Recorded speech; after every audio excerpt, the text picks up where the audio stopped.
sapaota faafetai iloa lofa ua e au mai ai loa loi fai matongi ola taluai ia ule tangata pala malele ama olau manao ia ola ule polonga o te vivi ai lo wali lo umatai ona o mea sili malelei ua e fai sisiri atu o ulima mafa'afo i atu o wiinga e paia o ele mesia e tau e lau faiva uma le paia ma le mamanu le sili ese o Yesu lo utuku ia whanene e mawha amanu i lo sua whamamanu Alleluia via o e Yesu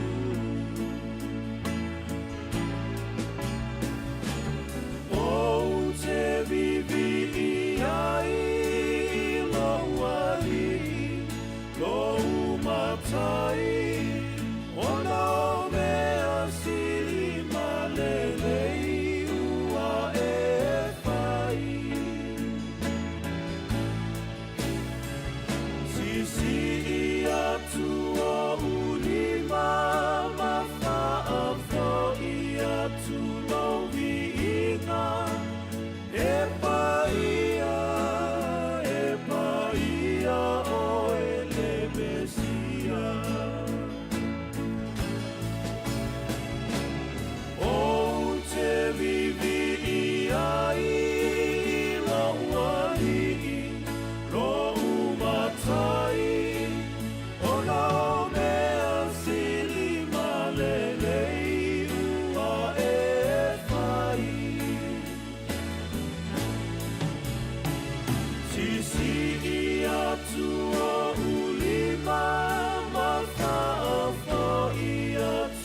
Tai au manuia I le whaafonga mai o le tātou tunu, malo le sui fo manuia, malo fo le tawatai. O le tai au le o le asfarile, aso se furma le ono, o le masino Februari, I le tātou folau o le tu sanga duafe lua se furma le wha.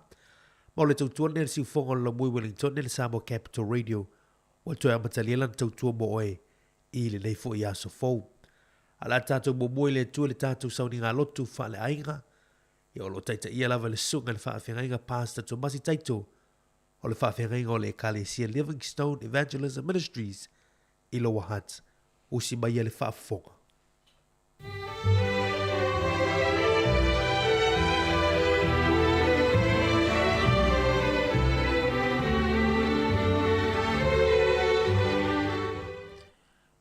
Ia whaafitaia lava Iova. A wau na whaafofonga I le leo o au tatalo. O Iova, o lo umalosi ma lo utalita o ia. Na whaatua lo uloto ia te ia. O na o mau ai leo le fesoa soani. O lea fia ai lo uloto. Ma o vivi ia tuai ia te ia I la upese. O Iova, o lo lātou mālosi ia. O ia fo'i o le mālosi e o lai, le na ia whauina. Ia e whaola I lo unu, whaamanuia lo tofi. Ia e whawhanga ia te I lātou, ma ia e whaeina lātou e o le whaavavau. O Iova o lo papa, o te wala au ia te oe. Nei ele tali mai ia te au. O na tusa leo au. Ma e ao ifo I le rua. I oelo mātou atua I le nei tae au.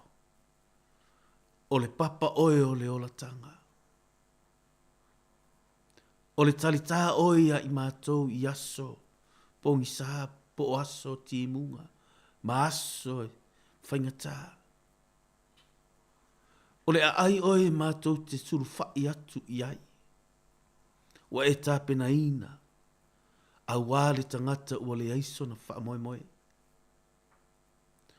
O le mamalu leo oe mātou te sa ili e pei o na whai mai ai lau au no tāwita. Tasi le me mātou te ole atu ai. Mātou te sa ili. I le matango fio. I lou maru. Ina ia mātou I loa ai. Le alofa tū noa o oelo mātou atua. E le whātua oi. O oelo mātou whaamalolo mai. O le whaamalolonga oe. Mātou te sa ili atu ia te oelo mātou atua. Ona e tali mai lea. Vi ia oelo mātou atua ili nei tae au. Mātou te alanga ina leo le whawhitai. Ono se aso wai toi whaupopo I soi fua o tangata sa moa ili tae au. Whapena so mātou wola. I lou a au taita ina leo I mātou. E tuso tiute ma whaiva mga luenga. O le a mātou tāpena atua ili nei aso. Ala whai mai sa moa ili whanunga le lei mai I ate oe. O se aso e watou wa ai atu ai I lesi fo I wavenga, maisi wavenga. O e whaapopo mai I o latou soifua. Mea le mātou te whawhitai ai oelo mātou atua. Awa o oe le suia lava lo le lei. E le suia lava e o ai le whaavavau. Mere mātou te talitonu ai lo mātou atua. Na mātou ta oto mai moenga mātou ala whai mai le tae aole nei. Wa mātou wa ai alo mātou atua Yesu Keriso. Le mata utia. Le alofa leo lau a fio. I lunga ia te ilato.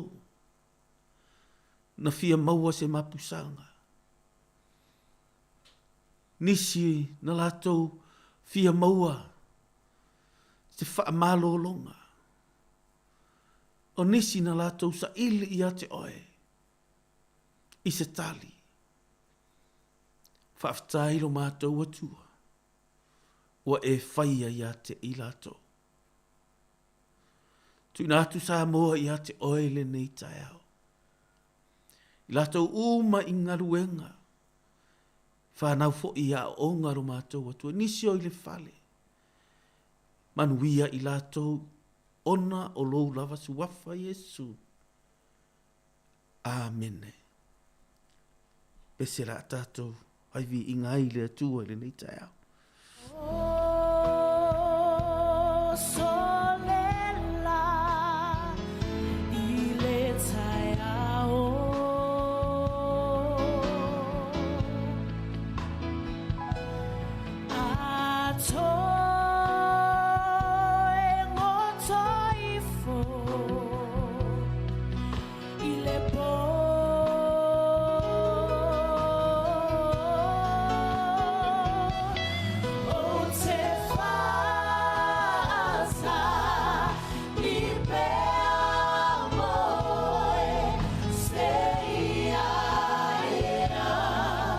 Feel my fear, oh,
tātou tusi whai tau le nei tae au.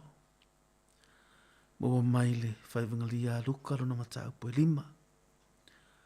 Ua tū o ia i le au vai o le vai o Kenesareta. Ua whetia leni mai fo i le moto tangata i a te ia. E whaalongolongo i le fionga le atua.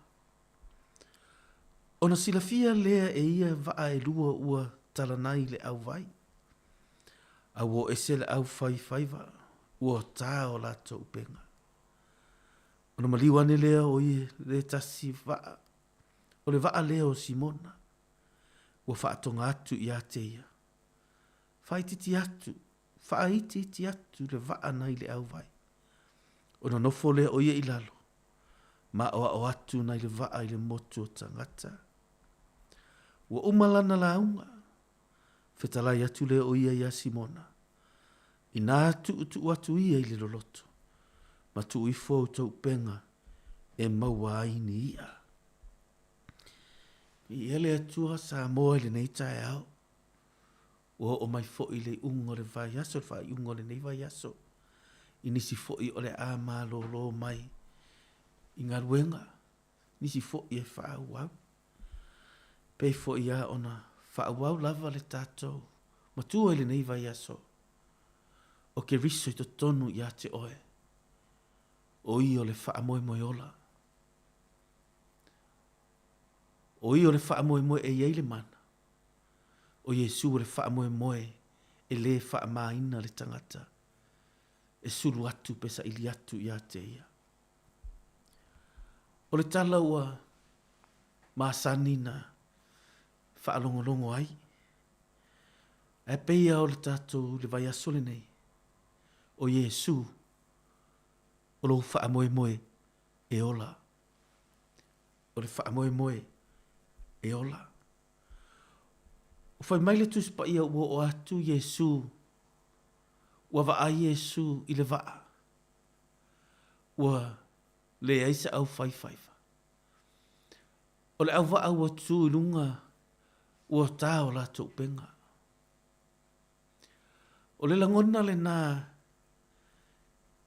o te langona ai, ma e langona foi, ina ua o fiue, fai se tau mawhainga, e le tali mai lava. Ua o le au so o wai sila fia Jesu, ua o la tau i le tau si unga, o le give up, po o le savali ese. They are on the edge of their calling or their profession. Ua latou iai i le tau si unga o le latou ngaruenga po o ua tū i le tau si unga ma whaapea o lo uaso muli le nei. O lo taimi muli le nei. O te toe nofo ai te tonu o le ainga. O te toe nofo ai te tonu o le kale esia. Ua iai langona ai te tonu o se ngaruenga. Ua latou wo o i le whai ifo i le loto. Ua le aise si wha moe moe. O le give up po o le tu la fuai. Mea lea e tala noa atu ai lau fina ngalo fisoso ani atu ai. Wha matala atu pea. Ua na o Yesua e iai le wha moe moe o le tangata. Ona ua o le tau si unga po ua o i le taimi ua whai mai ai. O te leto e whaia le mele, o te leto e no fuai. E mānia pe a whai o se tau si unga pa ua o i le taimi e te whaapea i fuai. Ua o fiu e tau mawhai e le ai. Ai tasi lava. Le surufanga, po le surufainga. Ua na o Jesu. O le toinga i unga la le mānia le. Pe a whai o se aso, ua whai e lau whai unga. I le nei vai aso, o le vai aso le nei, po o le aso le nei, o te avea ai Jesu e whai maalii, ma whaaola i lo uolanga. Ai o le tū lea ma le va ai a Jesu, ina ua i ai le au soo, ua tau lato upenga, ua tala noa ma whai mai, ua lewa na tātou whai a lea mea. O tātou tinga aina i le ao, o i le pō atoa, le ua ao le mea. O lea lava i le e maua seia. O le langona po o le tangata ua fiu lava pena tātou sa vali mai e le neiva i aso. I le langona o le tangata ua fiu e tau mawhai se mea. Sa ili loa le vanoa ia Yesu. Fai mai a ia, o le mai ia teo. Sa ili mai, tu i mai. O Yesu le na. O lona fina ngalo le na. Ua whawhetai le atua i le aso lea. Pena whai atu i elite mi ua tupu ai le langona lea i ate oe. Pe te nofo mai fo iwa e whanongolongo mai le nei tae au. Ua o soa e lea langona mai e manatu. Whaapea o le taimi. O hau lava lea o le a. O savali ese. Ai ua te ia le au soo. Ua o mai le alofa tu noa i to tonu o le vaa. Le aleu winga o le alofa tu noa. A wai pau lava lea o le alofa tu noa ngalu wenga le alofa tu noa. E le va aise i o tātou whaia se mea. Pe se va aise i o tātou le lei. Se i va aise i e ato atoa. O nā rofa ina lea o oele ai. O taimi tātou te vai vai ai. O taimi te whaapea i fo ai ua le ai se fofo. O taimi te whaapea i fo ua le se se toia mana ia oe. O taimi te whaapea i fo ai o te le toi fo i se le lei. Ai o le taimi leo le alofa tu noa. E sa vali mai. Ma sau ai. O te il au so. Pe te ruma le au vaa. Ua o mai le alofa tu noa i te tonu. O le lato vaa. Ua o mai le alofa tu noa i te tonu. O lo ainga. Ua o mai le alofa tu noa. I te tonu o lau ngaruenga. Ua o mai le alofa tu noa. I taimi o e nofo whaapea. E le aisesi alofa mai i atea. Ai ua tu mai ei le alofa tu noa i te tonu. Me le tātou te iloa ai. Aua ne i ngata. I me le lalo langi le nei. Me te mana o ai a Yesu ke viso. A wafo i o le alofa lea tu noa o le atua. Na sau ma le mea na te mawhaia. O na avatu i ate oe. Na sau ma le wha moe moe. E ola. Nai o le tau si unga po o le taimi muli muli. La tau te whangotai o le samu. Na la tau kiv apai whaapea la tau e leise singa ruenga e siri atu. E leise si me le lei e siri atu na la tau whaia. Pau a leo le meo te le lei ai. A leo te fiu e whaia le lei. Na pau lava leo le mea na o wa o ngai pe na pau leo nga ruenga o te iro whai. Te ilo oe le alofa tu noa. Ina ua iai ke riso i te tonu i ate oe. Na te avatu i ate oe le wha moe moe. E sili atu ilo o mea e te iloa. Na ta pena le atua. I le aso lea. Ina ua whaapea ifo le pe te rumalan auso. Ua tatou fiu e tau mawhai le mea lea. Ua uma fo i se sa ilinga. Ua le ai fo i se fofo. Ai sa vali mai le alofa tu noa o le atua. Fai mai le tala Yesu. E le iloa e Peteru. Fai mai le tala Yesu Peteru. To e tu atu i luma le vaa. Tu atu i luma. Ona tu le i le loloto. Le faa moe moe na manu. E le aise mea e faa sanga i ai pe tali mai. O le tangata o lona lea maasani. Ona i loa uma. Le sami loa po le vasa. Ai o le aso lea. Na uma ai le faa moe moe o le tangata. Ina ua fetala i atu Yesu. E tu ule upenga i le loto. ai tali mai le tali a le tangata, ua lewa na ti ngā. O le tali a le tangata, ua lewa na mafatia. O le tali a le tangata, e whaasanga i ti ngā i le tele o taimi, le tele o aso. O le tali a le tangata, he has that pain experience, ua na ia o mai letu ainga la nona, la ngona ti ngā whaapea. Ua tali mai le tali na tali mai ai. Ai sea, lango le langona lea, ma le tali le tātou te tali ai. Ina ua tātou fiu. E tau mawhai se mea. Ai le ai se suinga. O le tua inga tali le tātou te tali atu ai tātonu ia tātou whanau. To tonu o tātou ainga. I to tonu o le ngaruenga. Ma to tonu o le ekalesia. Pe a whai ua lewa na e ti ngā. Ua lewa na e nofo ai. Le to inga tali le na tali mai ei Peteru. Ua lewa na matou whangota.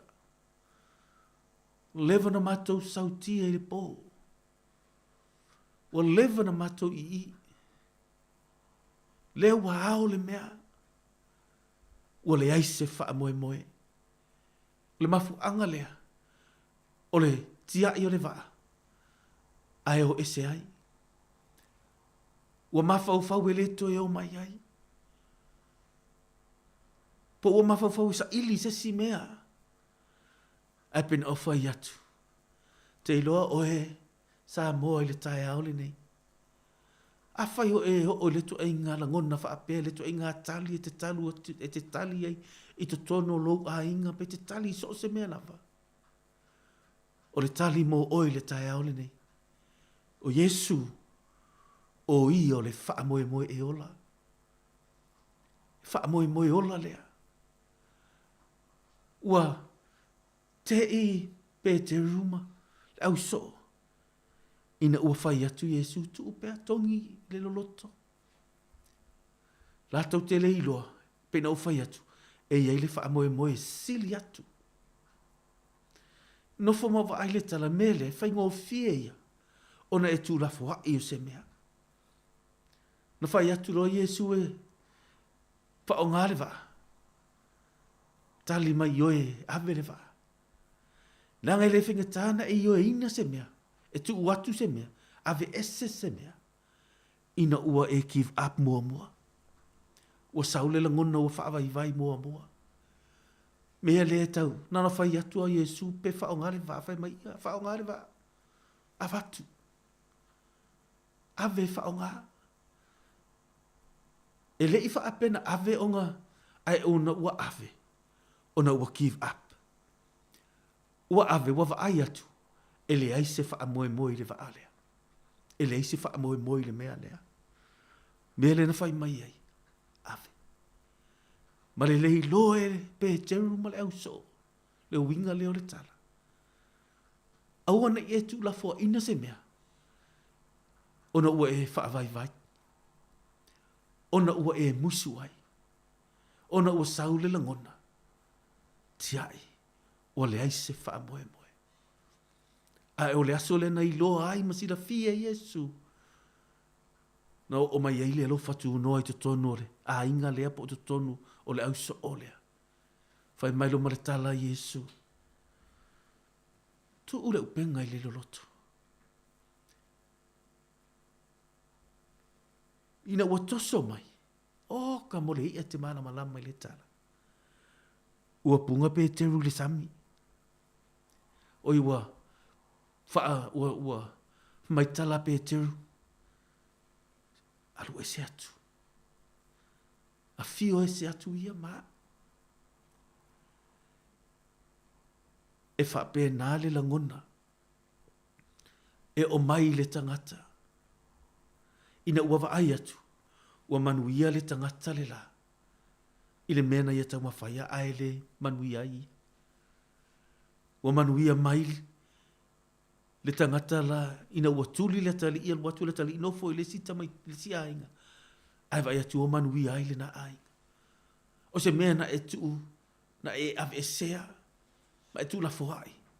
Ai ua manuia mai ai le si tangata. Ua te i pete. O le upenga lava lea na le mau aise ia. Ma tu tonu o le vaa lea na le aise mea na iai. Ua tumu le upenga. Ua tumu le vaa. Aisea. O Yesu. O i o le faa moe moe ola.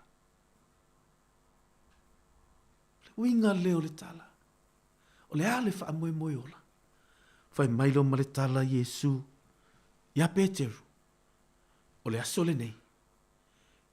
O le unga leo lo to e sau e fai o e mawhai vole sami. Wha ngota ia. Ai o lo wha moe moe le la tu watu ia te oe. O le a e fai vai tangata. Manu ia Peteru ina ia wha soa le fionga le ali. Wha mele tala tuspa ia toru afe. Na li liu. Te la unga li suwafa o Yesu ke riso li suwafa la valea. Li wha moe moe la valea. Li maafe tangata. Na tupu tele, ina wai loa e Peteru, o Yesu, o i o le wha moe moe ola. Manui ai le upenga, manui ai le vaa, manui le whanau, manui le ainga, manui le kalesia, manui le whale whainga ruenga le nae te iai. Ina ua e le mawhau whau ifua, e te kiv api se mea whainga tā, a te whapea ifo i lo fina ngalo.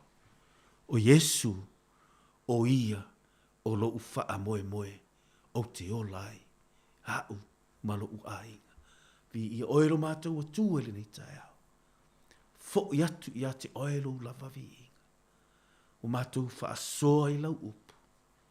O oe o le faa moe moe ola o le tangata. Yesu, e le faa maina lo mātou faa moe moe atu i a te oe. E ola lo mātou faa moe moe. Yesu o te talo i lātou umma ma whaina whaalonga maile nei tae au. Tō sina atu o lātou loto. E whai oe ke riso. A vea o Yesu ma whaaola ia i lātou umma. I lo suafa Yesu o te talo atu ai. Manuia Samoa. Amene.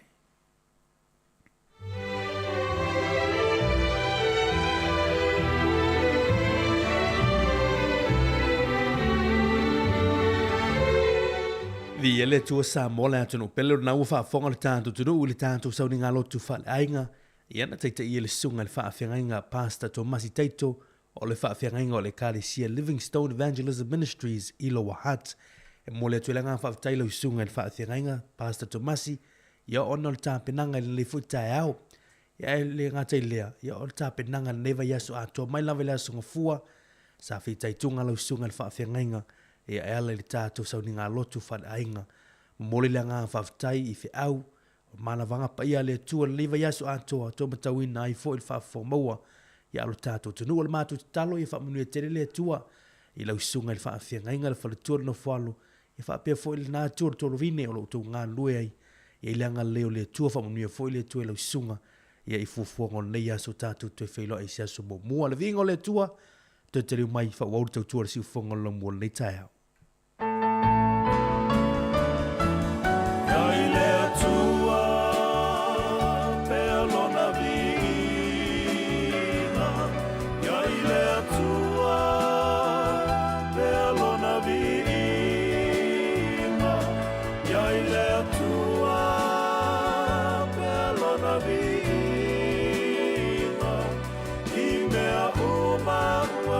Fire, oh,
Hi, Samoa. It's Auntie Talang here.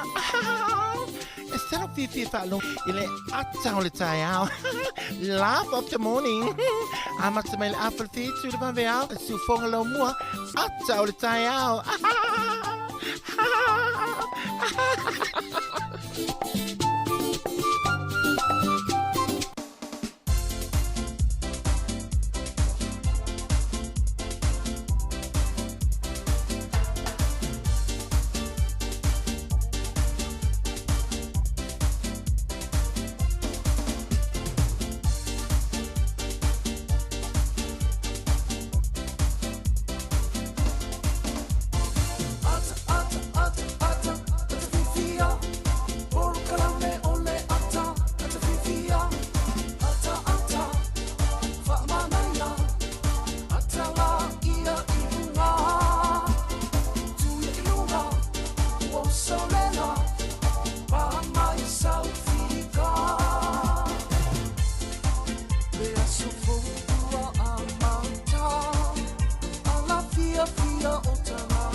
Toi whaatalo whātu re tātou tunu nei teimi o le taiao, le ua toi lua se furu mana ono minute, ia, o toi ne ona tā leo li tū lai valu le tūtua mo le siu whonga lo mui Wellingtoni. Ia, male polo kalambi o le ato re taiao, i le lei fo i asa whareile, ia le asa whaiu fo i o te au mga luenga, ia, a le tātou tunu, e meisi fo le tūtua le siu whonga lo mua, ia, mai le tātou tūtua, mai lava le asa ngafua, ia, le ua tini mai fo i le lei taiao, o le asa whareile vi ia le alofa malanga leo le tua, mo le mune mai lau tū sui fuma su mātua wala vai vai. Le utatu te feta pa ye fo ilunga pe ngalu ea ya wa fo se si fa poponga o le tatu tu masani ai e le aso ma le aso vi ia le lofa o lo tatu tapa au sili langi yo ina ilu mtalu tatu te ma futel nei tai au tatu mo boy le pon po pe tatu ni tanga tele sola ya fa tai le tu te fa ngoi tatu ya il nei tai au fa tonu e pe ya lo fina ngalo fe am tiu te wala wina iru tu se fua ia mo so matu ola vai vi ia ile tua nei taiao.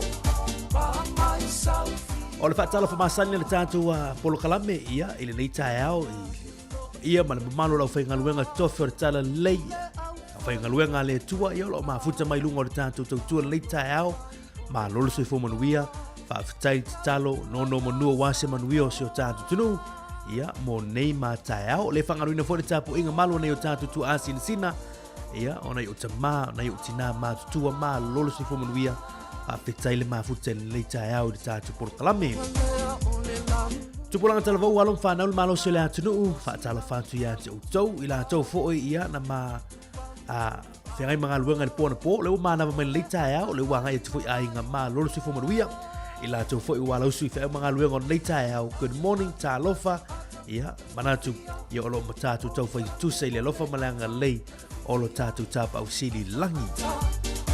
Pātala whātu e tātou paanga i lungo le api fōlinga. Ia le ngata whai le lungo le tātou ala ato le YouTube channel, lungo le tātou api whanongolongo. Ia ma le tātou o penga te whai langi www.samocapitalradio.co.nz. Ia o long whai ona mau mai le tō tele o le tātou. Tunu o whea lava se tafa o le ke lope o long whai ona e mau mai le tātou tautua le tai au. Good morning. Ia a whai o pongi sai nai tū. Ia po ua po fo ia tau ia fa talo fa le wa hau nei New Zealand ia i Wellington in Laumua New Zealand ia ole a wina tu le tatu tau le ta good morning ma lola mo si fua ia mai le tatu tau si fongo Laumua i Wellington ia ele fa ngani fo ila tau o lo ma futa mai tono mo tanga sengase Ia ngata fo ile mo tolo tau sei tato tangata mātutua. Ma lole mafuta mai tato tau tua leita e au. Whaatalo fatu fo ila tau lo mafuta mai tono to ese o whea lava. Ia whaatalo fatu polo kalaman atau tae au ia tau i lo tau mali fo mai. Ia i whanunga fo nei aso for real with tato. Ia la suma leono nei. Ia o February i le leitu sanga luafe lua se fulu ma le wha. La tala tato polo kalaman leita e au. Whawhiwhianga nei tato asiasi puliono i se la whai. Tala tuari tato polo kalame. Le talo le tau, suinga le tupe. Ia, ena ngata fulea la manofa muneanga o se fuma as whanau. Tala whaasor pito lau langi tali tu le valu. Ia, tatu talafoma tatu tala mai samo. Good morning, talofa, malo sifua.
Toe whaatala whātua le te mo tae au, le uto e 15 minute o toe neona tāle o le tū live valu. A o le vainga le talo le tau, talo le tai, ia e fuafua iau fuafua ngon nei fu i as farele, e na ngata foilea, le anga ia tuka i ngon le yaso. O Wellington e le yaso, e au fiei pori rua, le Hard Valley manu tua oi, langi leile, tau o le yaso. Si wana nei te mo tae au, i o lo wha malu a o fo inisio vaenga o le tātou i tū nei, ia ai e ono kilia i le teimi o le tau nei whaasolo atu le woli ia ma le fia na nei lua se fulu lua tike rile fua o le ea vela ua wha mawina se fulu ma le ono le fua o le ea mawalalo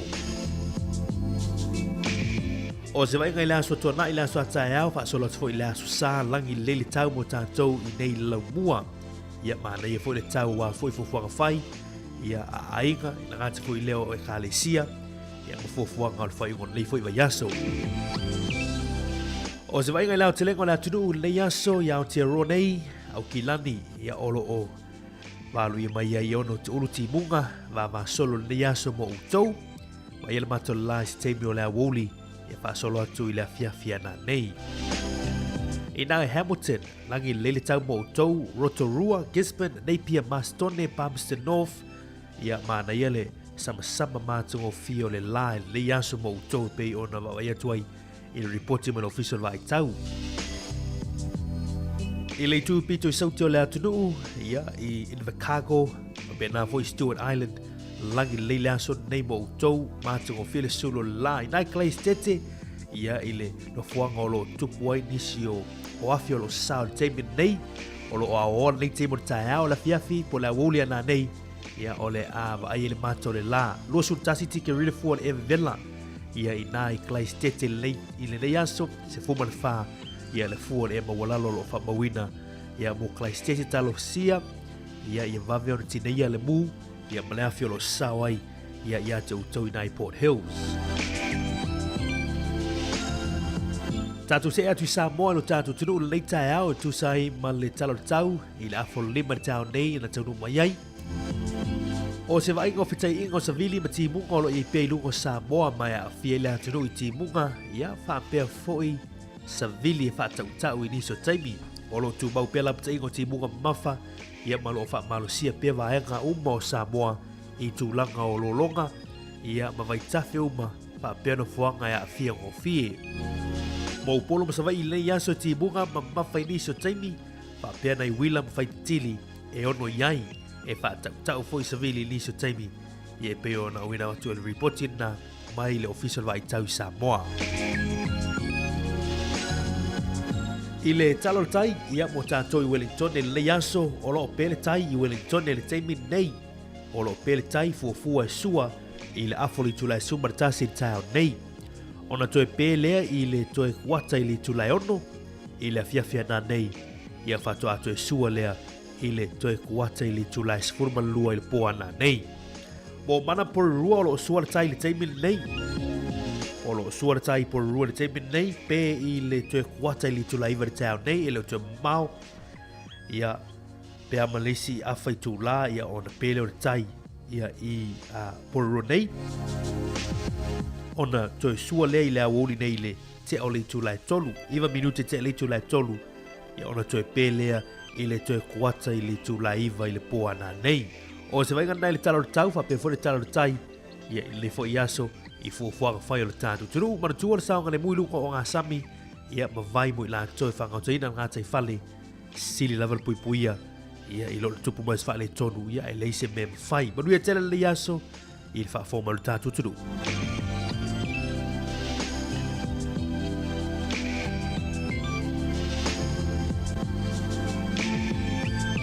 O le talo tupe le tai au wha malo ia le tātu tunu ia le ala lofa foi nei o tātu ai ngai Samoa wha aftai foi mo lo sao i fuafua whai e kālesia ia manu ia o lo tangi mai i so tātu tunu i Samoa wha aftai le anga leilo tātu tunu wha aftai foi lo au mafola. O malo so tala New Zealand i Samoa nei aso mawere tā la 5 ono sene tā la 5 ono sene.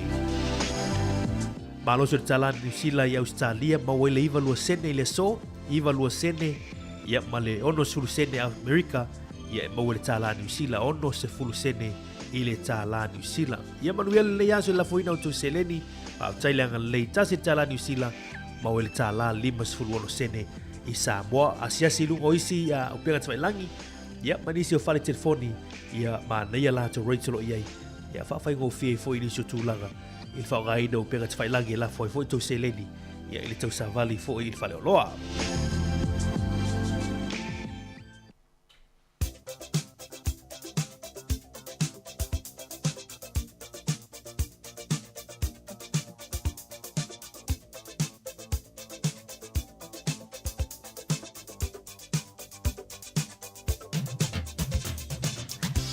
Ia vi ele tua ia o to aulia mai fo ile le yaso ia mo la to a to fo i seisi te usanga i lo to soifua ia mo so mato ola ia fa manu ia to wa soifua le yaso o le mau mele fioga pa ia le tua mo mai le tusi ale mo mor peteru lo tato e pea ile tusi ale mo mor peteru mo ta mo mua how long foi upo lua se furman fa pe fa tawina a wa o tangata uma lava e tusa ia malamutia o le mātungo fie uma foi o tangata e pei o le funga o le vau, e mangu le mutia e tu ulu foi o na funga. A wao tangata uma lava e tusa ia ma le mutia, o le mātungo fie uma foi o tangata e pei o le funga o le vau, fai mai e mangu le mutia e to ulu fo i ona funga. Ia ole maulu namba uto nei aso manui e tele uto waso i fua, so e turu ia tu ele tua nisi tau sanga si tele, ia wā fo i lo uto walawina i tono le kale sia i tono ainga, e mei se mafutanga ai ma ainga ma whanau manui e tele nei aso, pespesi ato Peace Chapel mo uto Yesue, o te alofa ia te oe.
Fatara fatu le tunu si mai el fa fonga o le vai foi le tala fo le tala fa sol pito lo langi le yaso sfurmo le ono le masina February. O le sol tu sanga ono selau. Tu sanga ono selau feita mai le taimio le ali i le langi ia le tu sanga ono selau ia o le tu sanga ali ia o pope Gregory Momua.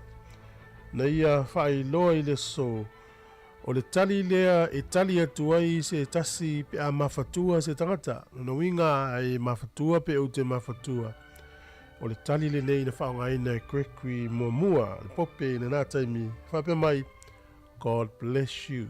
Nona winga, whamanuia le tua i ate oe. O le lai whapea ta ita o se tala na whatu e se isi wa i teimi e mawhatua ili tangata. E o nau whalongo le wala au lea, God bless you, ya lea whatoa ta iloa ne, whamamunga lalang, o le sol tau sanga i ono se lau, ia o pope Gregory Muamua, na ia whailoa ina, o le tali sao ana e tali e tua i pia mawhatua se tasi. O le sol tau sanga e tasi valu iwa iwa, na whaavaina ai a le kalapu soka Muamua lawa i tutono no leo Iceland. O le sol tau sanga e tasi iwa tolu se fulu na ofia tuai ia le whaalapa putonga le nuu leo Romania, Romanian Football Federation, na ofia tu ilalo le whaamalu le FIFA po le soka le lalolangi. O le sol tau sanga e tasi iwa lima iwa na avea tangata leo Fidel Castro, e whaima Palestine o le malo Cuba. O le sol tau sanga e tasi iwa ono lua o lo longa tele na afia ili tu isifo si amani. Tolu se lau suru lima ila tau na afia iso ifua, tele fale na fale ngaina pe amale ono suru afe tangata ule aini mena no fuai.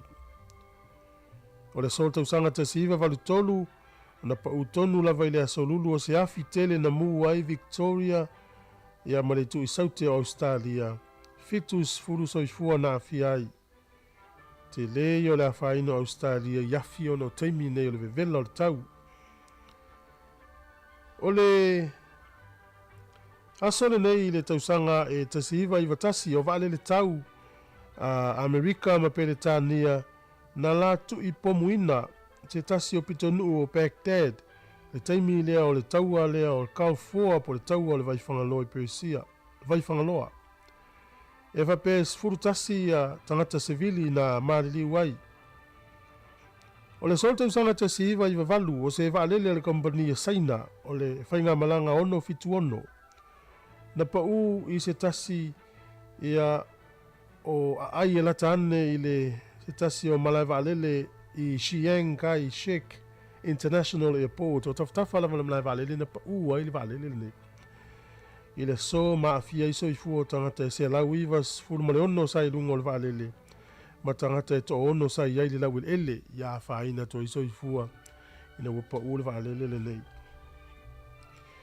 I New Zealand nei o le sol tau sanga te si iwa valu ono na ngoto aile vaa o se meli mai le nuu lea o Lucia i ngata iane Marlborough Sounds. I le tusa lea o le te o le afo le lima i le fiafi o le aso sifulu ono tau sanga te si iwa valu ono o le vaa na taua o Mikhail Le Montov. O le sol tau sanga e tasi valval faras whanau lea o le li e swafa iau Robert Flatty. O ia whape o ia na whaia ia mawhaatontonuina le ata na taua o le The South Seas. Whanau le so i Iron Mountain i Michigan i Amerika. E le tau sanga e tasi valu wha. O tātou tala nā to e maua le whapoponga i le taimasani whaftai lava. E le tongo fiele toi tapera atu le whanau ia onga o le rito sanga, a o le ua maua le whaamama avenga mai le DJ Sal. Pea e marumalo ia lantou sei i aso fo Waylay taitasi. E le mawha ilonga ta i lima se lautala e sei ina moni sila. E le mawha i ilonga ta i lima se lautala o le ase ina mo au se talia. E maua fo e au a inga i Samoa le lima se lautala. Pea maruia o en i le sei New Zealand o au se talia. Na le whaatau lava o se top up luas futala pe siriatu. Mai fale o loa i New Zealand ma au se talia. Po longa fo i o le www.digisalinternational.com. Mo soa gadoa i le dei sei. E anga wa fo i lanto e wha o ngā ina le tautua le ClickX Pacific e lafo ai se leni telefoni Digisal i le dei wha bitoa. E ia inga o le dei wha bitoa. O le whaasisilanga tā ua, E whaamana tuatu i le mamalo le tātou au whaafonga, e iaila wa ia te tau i lalo le tulafono o le Broadcasting Act tasiiwa valuiwa, e whai e sau whaasea po o se whai tionga i mata upu, tau i whaasalalau ngai lunga le Samoa Capital Radio. O lo au ili lalo le upenga o sota inga le pūlenga o whaasalaulaunga, po le Broadcasting Standards Authority, bsa.gov.nz. A inga mo le whai o sau whaasea i se polkala me whaamanu alia i lau whaafonga anga. O lo au fia ai vaenga nei, o le ale teime mawhaiona whai se whaasea, o ai tu ai ngā polkala me mawhaiona o whaasea ai, o ai e whao o iai la o whaasea mō le teime mua, whaftai. Ia, malo whaftai le whaafong mau le tātu tulu le teime o le tālo, utoi tonu minuto toi neo le tālo le tū la e se e valu. Ia, le tū la e valu le tāo nei, o wina tu whapoponga mo mua tātu telefon, tātu tala mai sa moa.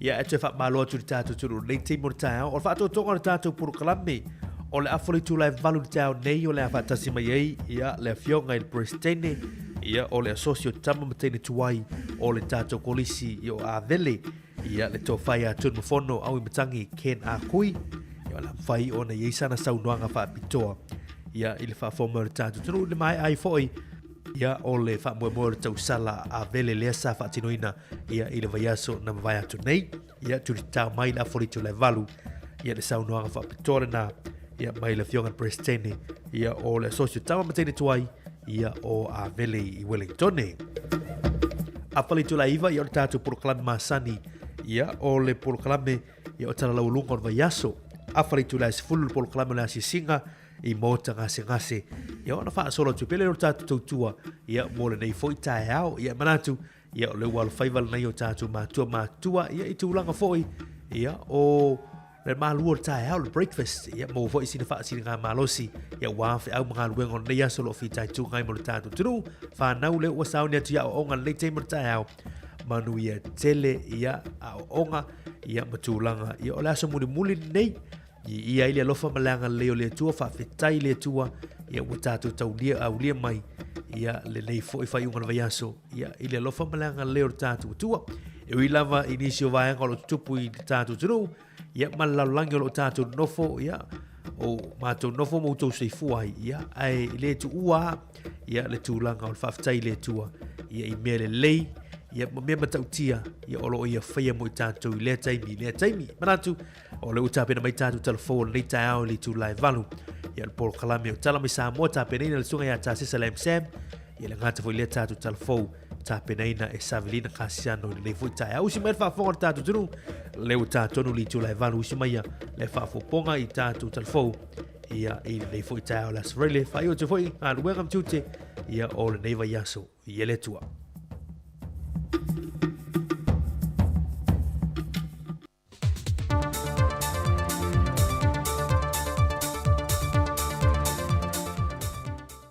O te te whatana for tātua tino i seisi nei whaopoponga o telefon mai Samoa mo le whai unga o le nei whaiwai aso. E lua se fulma le lima ngā luenga te tele sa whaatino le whainga malo te ruai na whaatatia ma pāsia le whainga malo fau e fia whia i eni su e suenga. Peitai e na o le se fulma le toru le hao whai le olo o ngā luluene i ere company le wa amata i Samoa nei na manu malo mai tau bofonga. Peitai na whai le minister o tupe, lau timu ia a fōwele se wā ai. O le isi se fulma le lua le tutoe, o le atu e whaasala lau fo i moni company a wia lanto tau bofonga, e wha au mai o na su e tuse, o ia fo i ngā ruenga te tele. Peo de sila fia, e tasi le miliona tā la lea na pāsia, e tā la fia ngai le leimana ngā ruenga lea na tau wofo, wa ngā rue nei lea company fōna mānu mālo, mō vaenga se futmal tolu e tāla whiangai male se leni. E leo ilo mai le teimile nei, po a ngā ruenga te tele se futmal tolu le wa amata i ngā ruenga le company, mō le umi e tolu masina. Na whai loe le whianga le minister, e te le se tāwa ia te i o sue suenga i wa amata lia, e le ngata ina ia maua mai se tali manino ia ati nae, a ia tali e fo i le tele o fasili, na fasili ngia i le to tele o le atu no.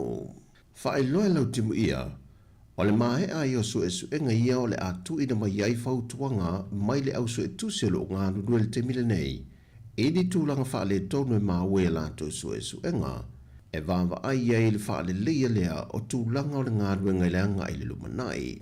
Mai na ia wha i lo foi, o tūlanga pito i sili o na tāwolo ia tā lia, e su enga lo whanga solo le temile nei, o ni fautuanga la tu ina mai i le unga o ia su enga. I le amata i o whina unga le whamsinonga a lo ia le tua leo ma le tūtangi, i le ilo ina le whamsinonga o le tāla sanga na tu ina tu le lo ia, e a whatūlanga aia o lo tu la e mole tamai a Sam po Samuelu, e whina wina aide le saunga le mua le iai o le tamai te tono le whatpui, lena ia whama nino ai o le tamai a Sam sa whaunga aine leo ia lato ngā luenga, na fuai o na loka nisi leo lo ia le whatpui le temi nei, ma o lato ia o lo whama tau i le tamai a Sam, o le tāro sanga le mo le saunga le muolo na soi fua, mai o le amana ia fo i leo lana ia te tau, e le pui le o ia mai le tau whama tau, e na ia mwhai on te tala mai tu e tātari ai le aso, e tūla ia i lumo le whama sinonga mo le amatalia o le mata opo. Na whaadia fo i lana lo ia, e le eise tūlanga i whaapopole i nei lea tunuu i le tatana i tua o lea fo i tamali, o na e le ainio no winga tau whama tau lea tunuu, e ono whaapopole i nei tangata lau tele.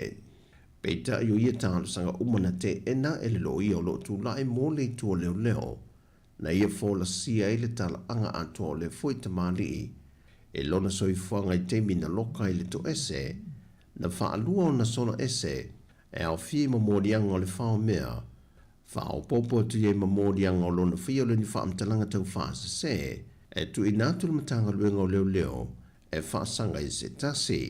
O lo yei foi popo lenga o le loi o lo tūla i mo le tua leo, nei a vele te tala i tua le tamali i matūlanga i whaalabla vina ai a lātou mō li mau. Pe ono solo ese foi male atu no. Na fina o tu foi le lo ye alanga aia, o lo ye le vanga le tula fono e foi ye se polo inga, e tau fie le malanga ese o se tangata, ma tau fie yo na pepa malanga. O le aso lulo le vea so fou, o le atu walo ia mai lo le whai unga o ia fina unga, pe ta lia le tau sanga o le tatala i tua le tamai a Samuelu, pe le ai foi. Ua pasia loa ia le komiti whaafoe o le poloketi o le miliona tāla. E tūmalo e lua se fulma le tasi, leo le a whaamatu atu iei le taise lau ono se fulwa whe tāla. Mo le miliona tāla lo na lua. E na ua mai a ngā ruenga le sue tusi no lato e sue tāla o tupe mo le miliona tāla mua. Ma o le lua se fulma le tasi leo i tūmalo. Ua mai a ona sei nia pepa o le whaamatu atu ai o ia se leni. Mo le whaatinu ina o ngā ruenga whono whaavae, i bloketi e fuafua la to i tūmalo. O i tūmalo e lua se fulmalitasi, e au fie i palauli mua ma le lua, a ana lofi numero mua.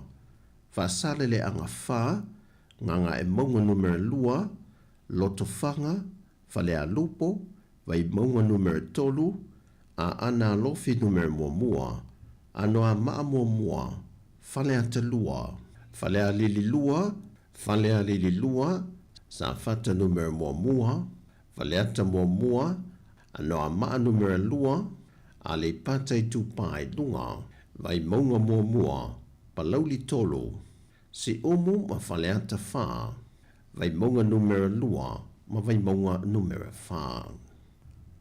Ua whaino mai el komsina o tanga luenga o leo, e lua ni molianga no lātou tau fie se tasi o whaipuli o le pāne mene, e whaatino i eia lātou ngā luenga sue. O ia molianga peo na whai loa a wapa au, e au fie le whaia leo ni whaamtalanga i a lātou whaamaumaunga. Ma le tau pulipule, e so lia le amio tonu. Na toe te tala i tue le whionga le whaipule, e na ua mai a sue engan tanga luenga o leo, e le whaipule o le tūmalo sa lenga numera tasi. Le fionga whaipule e whaasa valu whai mata sua, o tu unga watu i nantu le fionga le whaipule, e te tau o na seini whaalua i le ofisa o leo le vai aso, whaata siai, ma le tau fia o na pepa malanga. O le aso luse fulma le fitu o le basina le nei, wa fuafuaina e tula e luma o le whama sinonga. O tala fawia mai sa mō manuia le nei whai unga o le vai aso si o tātou o tino, whaasoifoia.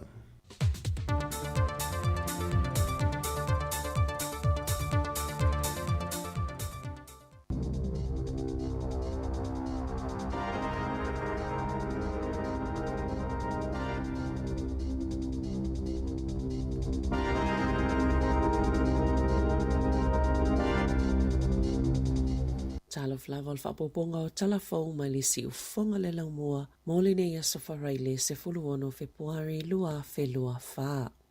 O le tolu le ne o aso o whaawau pia le mutele I Port Hills I Kalai Estate, mai le mawhai lava o na tape, o nisi na whaawau o na nonofo I whale sa ave iai, molo lātou saunga le mu, a o nisi sama whea na whaatanga e toi fo I o lātou ainga, e ono se lau tolu se fulu hectares o le ele ua a fia I le mu, ma na whaalia le au nanga tinei mu ma whaalave lave whaafosei ua manino mai o le a umi se taime whea iei ma lea whaafita hauli e luas fultolo au whainga luenga tinei mu. Sa ngā lulu e mai lava I le poana poe tape le afi ma sa whaamaoni e le asoa na nafi whaape tasi se whale ua whaalea ngai nei le afi. Sa ave isea tangata mai o lātou ai ngai Early Valley, Worsley Spur, Hornhay Valley, Kennedy's Bush, ma Selwyn, wa toi whaatanga nei tangata Early Valley ma Hornhay Valley ona toi foi I o lātou ainga ai valu se fulu whale le I mawhai o na ilo I le taimi nei. Wa yele fuafuanga pule ngana o ale a ai o Wellington e amatai mita mo le suavai ma whaititia nisi o nanga I fesosoani e tutong yei ngā luenga mo suavai ale a ai leo lo o whaale tonu e umine fono tanga sui el pule ngana I le asoana nafi pe whaapewhiona sa ili le tupe e silia ma le tasil biliona tala o lo mo mie whaale le ele whaita wafi o pai paulo mama na tatala atu le fono I tangata lau tele o se tasio fautuanga o le tapuninga le o le vaita e le kendala pe ta ina talo sanga se tasiti na talavona I le fono ina ia wane I whaia le atulanga o se tasi fautuanga o le whaititia po le ave esol whaatupenga o le te papatonga rewa aina sauno le pulisilo le whale mata anga Courtney Johnston o le a afiai au nanga tautulisia Wellington ma le ingoa le leo le taulanga sa iei fo I fautuanga ina isi itia le 15 pasene o la fonga po rates Beita ai sale I mawhai o na ilo se foi numera tala whea ngai. O lo wawa ai le pule ngā nu pe whaata watu ana sia I le malai waalele e amatai se whaaputunga tu pe fau. E maua le avano tangata Wellington e whailo ai o lātou fina ngalo pe atatala mo whaatala noanga I le aso se fulumale lua a perila. O lo whaabo bea na whautua ina tangata Wellington e ia whaasau le suawai o whianga iei ma le uti o le vai e ui o whaititia le ono whaapopo nisi tuunga. O lo iei le tu malo I le vai ngalua po le level 2 o aiainga mo le whaanganga le suawai. Mai le mawhaina whaongaina paipai e fui e tunga la au. I se pepa whaamatalanga na saunoai Charles Baker o le Wellington Water, o le usta I e tangata o le tu malo o whautuanga, wa whaititia I le whaatolu pasene mai le ono se fulu pasene sa iai, le ono sifianga I le vaianga tolu o lapta inga po le level 3, ili nei tau mawhanawhana, pasamo moli e la lato whaafitai tele I tangata uma, ono o tau mawhainga e whaasau le suawai, wa base ma le taimi pito silo na whaitetenga tai le whaalunga le suawai, ili nei piliota, o le level 3, e whaasaio na toi whaongaina le suawai I whafo whaleo ainga, e whaatanga pia pisinisi o na whaanga solo la tau whainga masani, peitai e mo mia le whaonga tatau pia o le suawai. O lo valo ia le Met Service le mātutu ma le vevela I na iaso ia o lo manai, mai mo mia le mātala pia o Wellington pe o na ta ue Baker o le Wellington Water.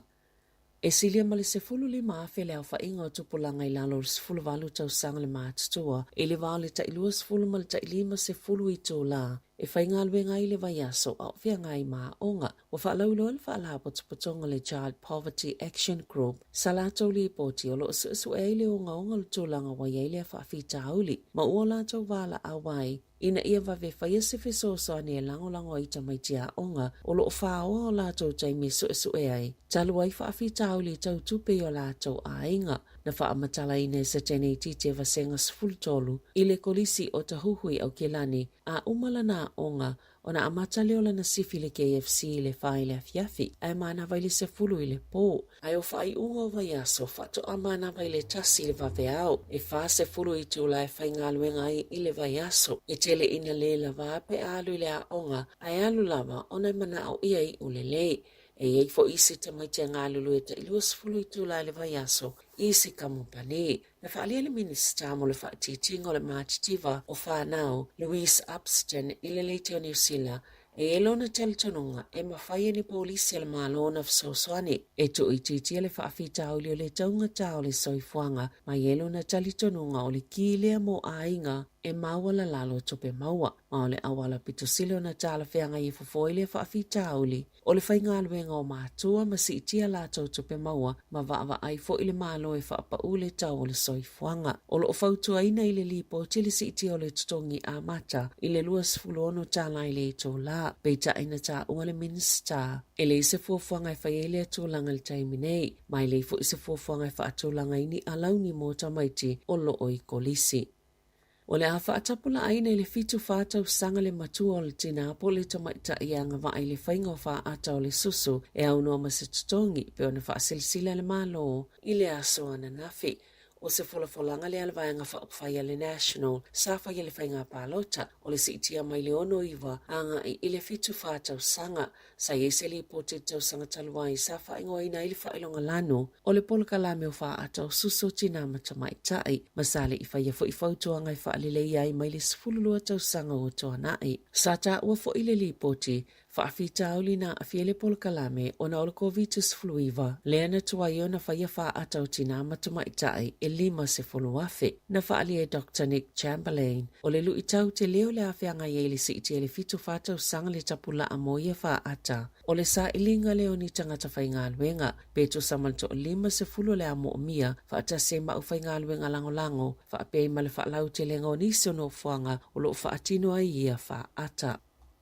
Sa whaaliele sui al whaala putuputonga tau se soifuani usila ia lo whaafai luenga ina le te whaatu ora. No la tau le fia o na wala tai le valu tau sanga talo na whaatuai le whai o se fufo le whaafi tau le o tutongi o somalo lo. Manise o la tau livi e le tutongi na lava petu salia male tasi tesi male iwa 5 biliona ta la. E le o whaamalia ina i tu malo umalava o nanga whaafale mai ale te whaatu ora tutu ungal tu la fono o somalo lo. O nise la aitia la tau tupe na maua, a o nisi e whai tau fia la tau tupe. Sa maua mai lava le tau sanga lu afe se fulu, na whaalia le pulisilo le whaala putuputonga Paul Coulter, o le atu ina atu sa la tau whaasea le minista al soifua malolo ina, Dr. Shane Retty, sa ilo le tau sanga lu afe se fulu ono ni whaafi tauli, i le polkalame o tutongia DHBs, le uengo nei le te whaatu ora, whaatatawanga i le tula fono so malolo, masa ye nisi o tangata whainga luenga, sa matuale sa o lava o la tau tutongi, i livi e anga waa i ai.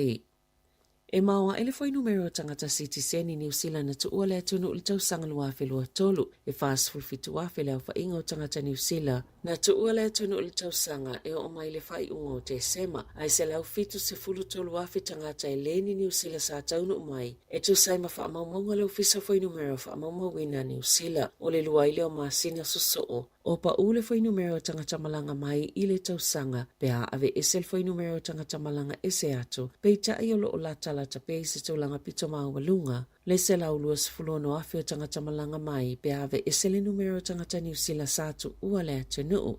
Whaatusa tusa le se lau tolu sifululu afe, i le sifululua masina o mai whai ungo Novema, ma le se lau tolu sifulfa afe, i le masina o ke topa, o se tase o whaafi tau le o loo popole i ai, pe whaapewhiona a fia le tamao a ingo le atenuu, mai le tele o tangata malanga mai mau New Zealand. Ai mai se o afianga i le numero fale o se tasi o popole ngal faltupe fa leo o nia afianga o ile tau o le soifuanga.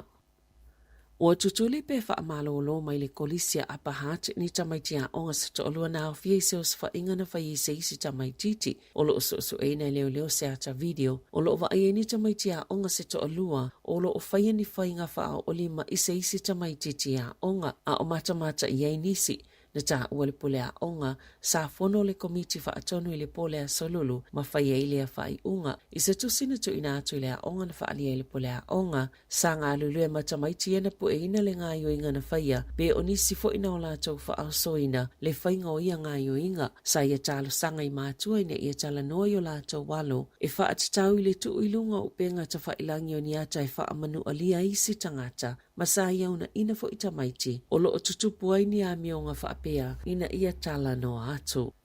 O sainia se tangata New Zealand se malilianga ma le kampani o masini teknolosia le Samsung e nga osi mawhau se telefoni e puipui ei whanau i lunga o upe ngata whailangi. O moli mawina le sitia maua lunga o whainga onga mātanga. Ma ngā yoinga whaavivese i lunga le interneti nei tau sanga ua mawai atu. Mo wala mati ei whanau iti pe au ina o lātou wa ai mao o ia wa ai ngai upe ngata whailangi. Peitai, o sainia le se fulu awhi o tangata se talo sanga i le malo. Ina ia wha malo sia au nanga ia nafa mali interneti. Lātou te siaki mawe si ai ei tu aingo ma tā au popo ata. Na tā ue Holly Brooker ma Joe Robertson. O ne au kone sale le soifo maloloina o tamaiti ma mātua. E awhi pasene o si iti aili numero a tamatanga o tamaiti. Mai le fitu i le sefulu tau sanga le mātutua. Talu mai le tau sanga i lua awhi sefulu wiva. I le lua awhi lua e ono sefulu pasene na si iti ai a tau sawanga mātanga i whana witi i lunga le interneti. Olo o langolango ina malo se ia kone sale. Le talo sanga i le malo ina ia whaia se a inga mo kampani e whaasoa ina le interneti. Ina ia siaki ma ave ese i la tauni mata o pole tala whea ngai. Mai a lato au nanga. O le taimi nei o loo whai i le loto whai talia. Na amataina e Rory Burbeck se au nanga ta o le Safe Surfer i le luafis fuluono i tapea ma polo kaini mata upo. Maata le tala whea ngai mo le saunga le mo ai ngai lunga o upe ngata whailangi. Ai waia whaasila sila ina nei se malilianga ma le Samsung. E whawai se telefoni e saunga le mo ai whana witi. I talonga, watu tali watu TJ Benenada i le Hurricanes ina watu ana i le tau sanga whea ngai mani manuanga o le whai unga le tamirisanga le olpele ki lua whelua na manu ai ma malolo ai moa so e whase lau lima se fulfa o Benenada le ulua i Hurricane na ausia ta alonga se lau lima se fulu ma olo i ele talitonunga o le amata ili numera iwa le taalonga ta pena o le lakapisu i le aso ma le moana Pasifika i Apahat na whaia ina le Hurricanes i le vaias talwai le taalonga ma le Highlanders. O lo fia whaawau pia le whaia onga le aune tipola New Zealand Dame Nolene taurua lona tūlanga peita e le whai ngō fie pia o ina toi titala le avanoa moni se talo sangatu. O le whai unga le maasina e mai ai le kone karatia taurua mana ia whaalia manino e toi fia talo sanga mo le ngā luenga ma ilona iloa o lo o sa o lava le wha ngā solonga o le sa ilinga o se whaia onga. Na tā ua le pulisili o le netipola New Zealand o le amatanga o Aperila e whailo ai po o ai o le a whaia onga i le Silver Ferns. To ato e amata ta alonga le au i le taamalisanga o le Tiny Jamieson Trophy i le masino o se tema. Ta la whauia ma le si ufonga le lau mua mo le nei vaenga o le tae au.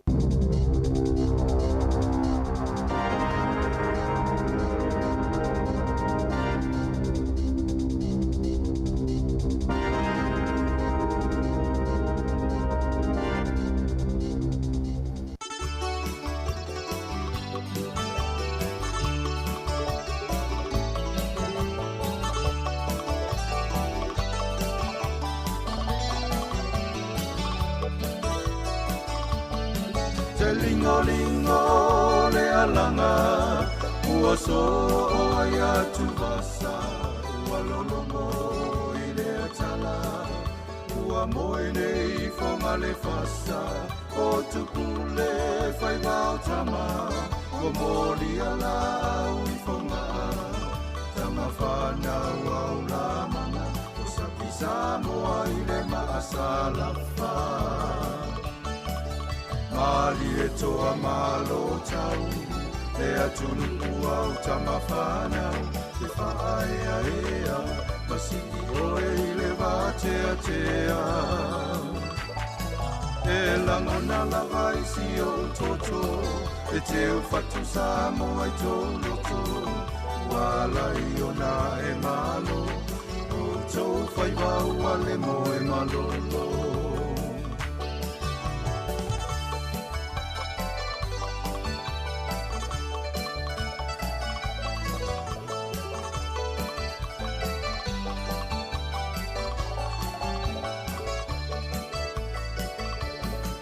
Walenga taifa angatama Aole kuna ole malama O mai ole mafau Matematika male poto salalau Le atangai fa apolo kiki Olo fesa masai ene tisi Tisi tala mata tifanga Ilonga Samoa ifa pia pianga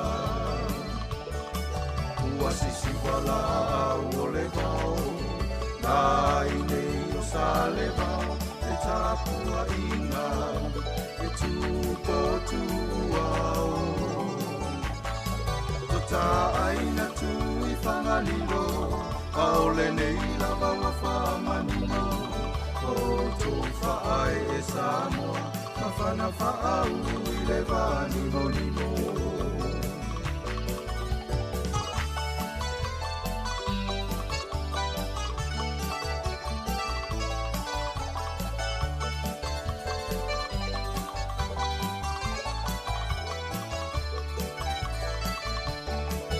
Mali e toa malo tau Lea tunu kuau tamawhanau E whaai a ea Masiki oe i le wātea tea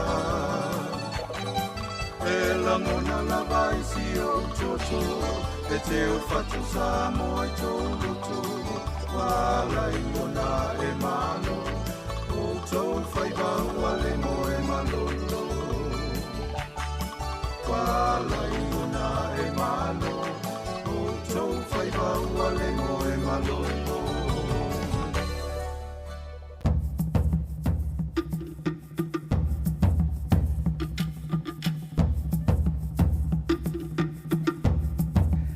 Te whamalo atu tātu tunu nei teimo tāo le ua luasi o toro minuti le ute nei litu lai valu tau tuara si whonga lo mua al poloklaman ato tāo.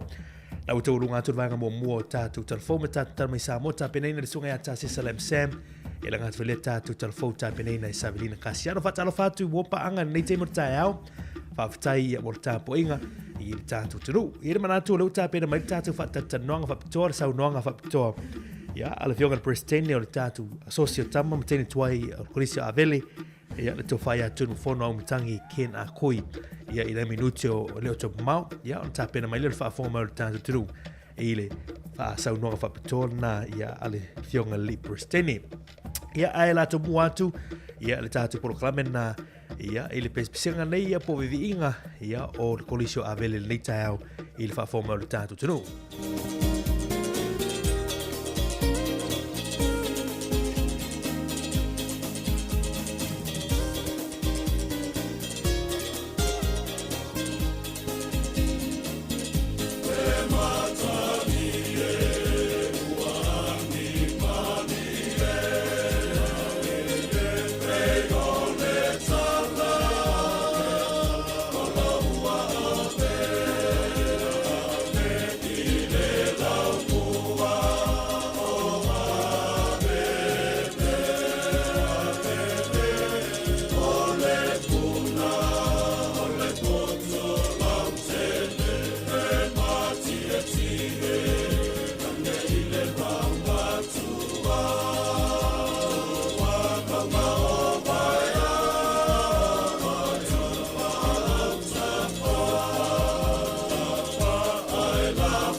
Ia e whatalo whatu sa moe lau whasau saunga le nei tū lao le tai au. Ma tau te mua mua na si ilvi inga ma le whawhitai le tua le nei tū lao le aso. O na wawa no ta ua ua tu ina mai. E whai atu aisa ma tau whawhitai le nei tai au. Ia e mua lava o na mamoli vi inga ma le whawhitai le tua. O na o le nei ua tātou whailoai. O mai a voi le wha moe moe. Sa alo tuai le kolisi o avele I tama matene tuai. O le vaianga mua mua ia mātou te mamoli atu le whawhitai. A vea ilo uleo whaitawa e whai masui o le mawhitanga tama matene tuai le kolisi o avele. Ia, o lo iai o na whaitama a mesi foi le ofisa ia ma le mamalu o le asosi tama matene tuai. Ia e mua mua lava o na a matu le ngango le fia ma le whawhitai. Sa moa, sa whai o na whantasi mai. Ia o tau sa ma whai ngā, ia o la leo isa mātou whamtalanga. Su foi sunga I whawhengainga. Ia ma lau whai ngā ruenga pa ia le atua, o e sa langolango ina le whamoe moe. Ia o le mātou upu le nei aso ma le mātou tala. Ia, ua mātou te paia a talia wha tua le ele lau tau ma au ma lau tau milosia. Mātou te whawhitai ai ma mātou vi ia le nganga le lofa ma leanga le leo le tua o ma whai o na whātou nuina le whamoe moe. Ia, sa moae, mātou te le umalo mātou fia e talanoa le tausala o mai atu. Masalo o le vaenga mua mua le nei o le talu na whawaina mai le mātou mawhitanga. Ia, o lea ua au sia mai le nei tausanga luafe lua wha. ia o mwhaiona mātou whaia se vāenga tele whapenei.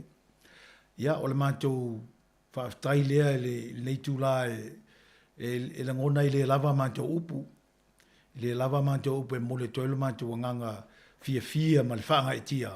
Ono loutou walofa tūla e ma loutou mā au, ma loutou milusia, lo ngā pātia. Ia ono loutou sila i tama mateni tuai o Abele. Tu lau le pa ia ma le soifua o le mawhitanga. Ia o le mātou whaaftai le whai masui o le mātou mawhitanga i whaatama.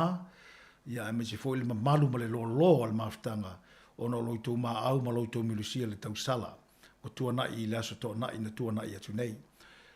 O se taimi o na whamatala atu leo le mātou mawhitanga ma le whamoe o le anga i luma. Masalo o tau sira fia, ia o le mawhitanga nei, ia o o tāpena o wale se lau tau sanga o Abele. Ia ia iuni le tau sanga nei Samoa. Ia ai o le a mwhai o na utalutala no atu ia vaenga. Ia e mua lava pea o na mori atu. O le vaenga mua nei o sia mātou whaaftai le lava. Ona o le o loutou mā au pe o na mamori atu. I le teimi mawai, i le whailo inga le asto na ia e o mali nei teimi, ia o leo o toe maua le awa noa i lungo le siu fonga le lau mua, e toe watu i sa mātou whaaftai wana mātou o mai ma watu ia sia mātou whaasala launga, ia leo o langona le fia, ona o tau tali sa paia le mātou whaatala u lātu, ia o tau mā au ma tala mai au i le aso, ia ua mātou fia o maulunga i fwoi le aso o le whaatasi mai, ia ono loutou silasila i le tautua Abele, te tono o Samoa, ia mase fwoi tono le atu nei, ia na alo ma tama whanau, ia o sa o tauina, lea ua tautua le asu nuu ma e kālesia, ua lai ono tātou mafuta ma mauawa noa, ia e whaiele nei wha moe. Ia o sia mātou whaaftai mua lea, ma le nganga lava e tumu le fia ma le nganga maulalo, o na tūlanga ese le aso i le wha moe, sa tau mate pe tua maria le wha moe. A o te langona ua fia, ma wha maria ina ia mātou te maa mātitua, ia ona o loutou tala au mai, ia ma loutou langolango mai le wha moe, ia o lea lava sa tu alalo atu ma wha tala ula atu, ia ipa ia fo ele sa mo poto wo mai ma sani al kolisio Abele, ia au te langona lava e whai au masui o le mātou te tutusa uma i le nganga lea o le fia ma le loto maulalo ina ua maulunga lautou whaaloalo ma lautou whaatupu ma le whaatamali i le selin pa ia o tau au iai. Ia o lea ua mātou talia sa paia. Ia o le mātou whaaftai le lava lea pia on whai atu le lava nea mātou upu e mamori toi le nganga o le fia me tau whaamatala i nelo mātou fia ma le whaaftai. Ia ono lautou alofa tūlai ma le sila. Ia Abele, ia o ia lea na mua fo i malai kolisi o Samoa, ia leo e ele wha moe. Muri ai lasa mātou whaaftai, ia o le vi inga ma le whaaftai le tua, tātou te toi whaafo i lea. Ia o le mātou whaaftai lea, le vaenga mua le tātou pokalame. O le vaenga lona lua le la o tau mawhai e tō lau ina atu le mātou mawhitanga, ia me se fo i le tupe na maua nau tau maa au iai, ia o le se tala o ngā luenga le aso. Ia o ne mua o le tala mua e ta ona tau sile fia, pe fia se tupe na maua, i loutou maa au ma le milusia. Ia o te langona, ia e whaingo fia lava o le tala fia e tolus fulu afe le tupe na maua. Tolus fulu afe le tupe na maua. Ia o le teimi nei o whaanga solo mai pea le maa au ma le milusia e tusi wala ulia na ave, e me se fo inisi o sui al maafutanga e le ma whai o na pa au atu le aso no tutua no a fo e ma tutua ngia wha le ainga, wa le mwhaiona ma au atu le aso. Ia alo wha solo mai pele ma au ma le milusia e ala le tuina mai o tupe i lunga o le tātou account online. So o le teimi nei e tolus fulu afe le tupe mon tupolo i ai nei, ia alo wha solo mai pele ma au ma le milusia a me se foi tau sala nisi o sui al mawhitanga e le pa au mai. Ia o le vaenga mua na o se whaftai fo i a lona lua, me se prokalame le aso, mua na whaftai atu le sunga le whawhenga inga sa teita ia sa uninga, le sunga le tausi matanga luenga, missionare, tuita mai, ia le ka le sia metutisi i tawa, mole atu le whaftai o ia fo o se tamatuai o le kolisi o Abele, ia o le sa wala aulia o wale wha moe. whaftai tere lau sunga, whaftai fo i lau mea lofa tā ua, ia sa e ma au lea so ia, e li ma soro salo ma le tau mate fo i, ia we loto a vele lava ma fina ngaro a vele, ia le sa whai lau mea lofa, ia whaftai tere lava ma lau tau sala sa whaia, o te lele whaso soani mo le wha moe moe.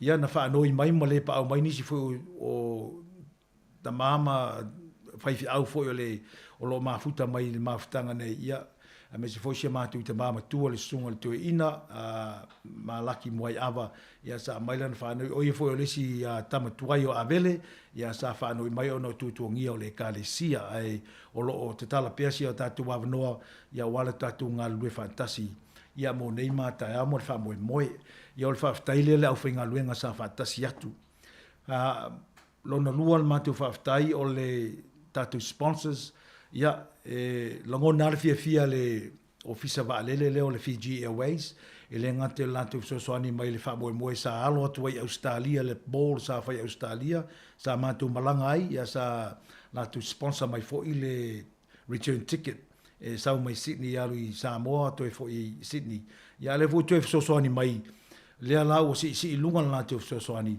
o le tangata sili lana tupe ia e maua le return trip for two to lua tanga te malanga fua e watu i Wellington fiti Samoa to te liu mai Wellington ia le ala e lua tickets ia wa maua le whailonga mua se taimi ona whailo atu le ila anto wa man malo i whailonga ia le ngate leo le ofisa leo le ampaso saina ia le sa sponsor ina malanga mai ala tu whailonga bo pusa waina e lima pusa waina sa atu ina mai ia ma se foi ia teuteunga foi o le hall sa ia ima mea alofa ia le ua lango mai ia ma le lima se lauta la sa atu ina mai le ambasa o saina a wale fa moe ia o langona fia le si vaenga o le o mfai mafuta le foi sa mafuta atu sui to tolu o fai lautusi si nia o le ambasa o saina to tolu la tu sa pa au mai le fa moe ia o le sa fatasi mai le aso ia na mai ale aso sa fai foi la tu si va sa moa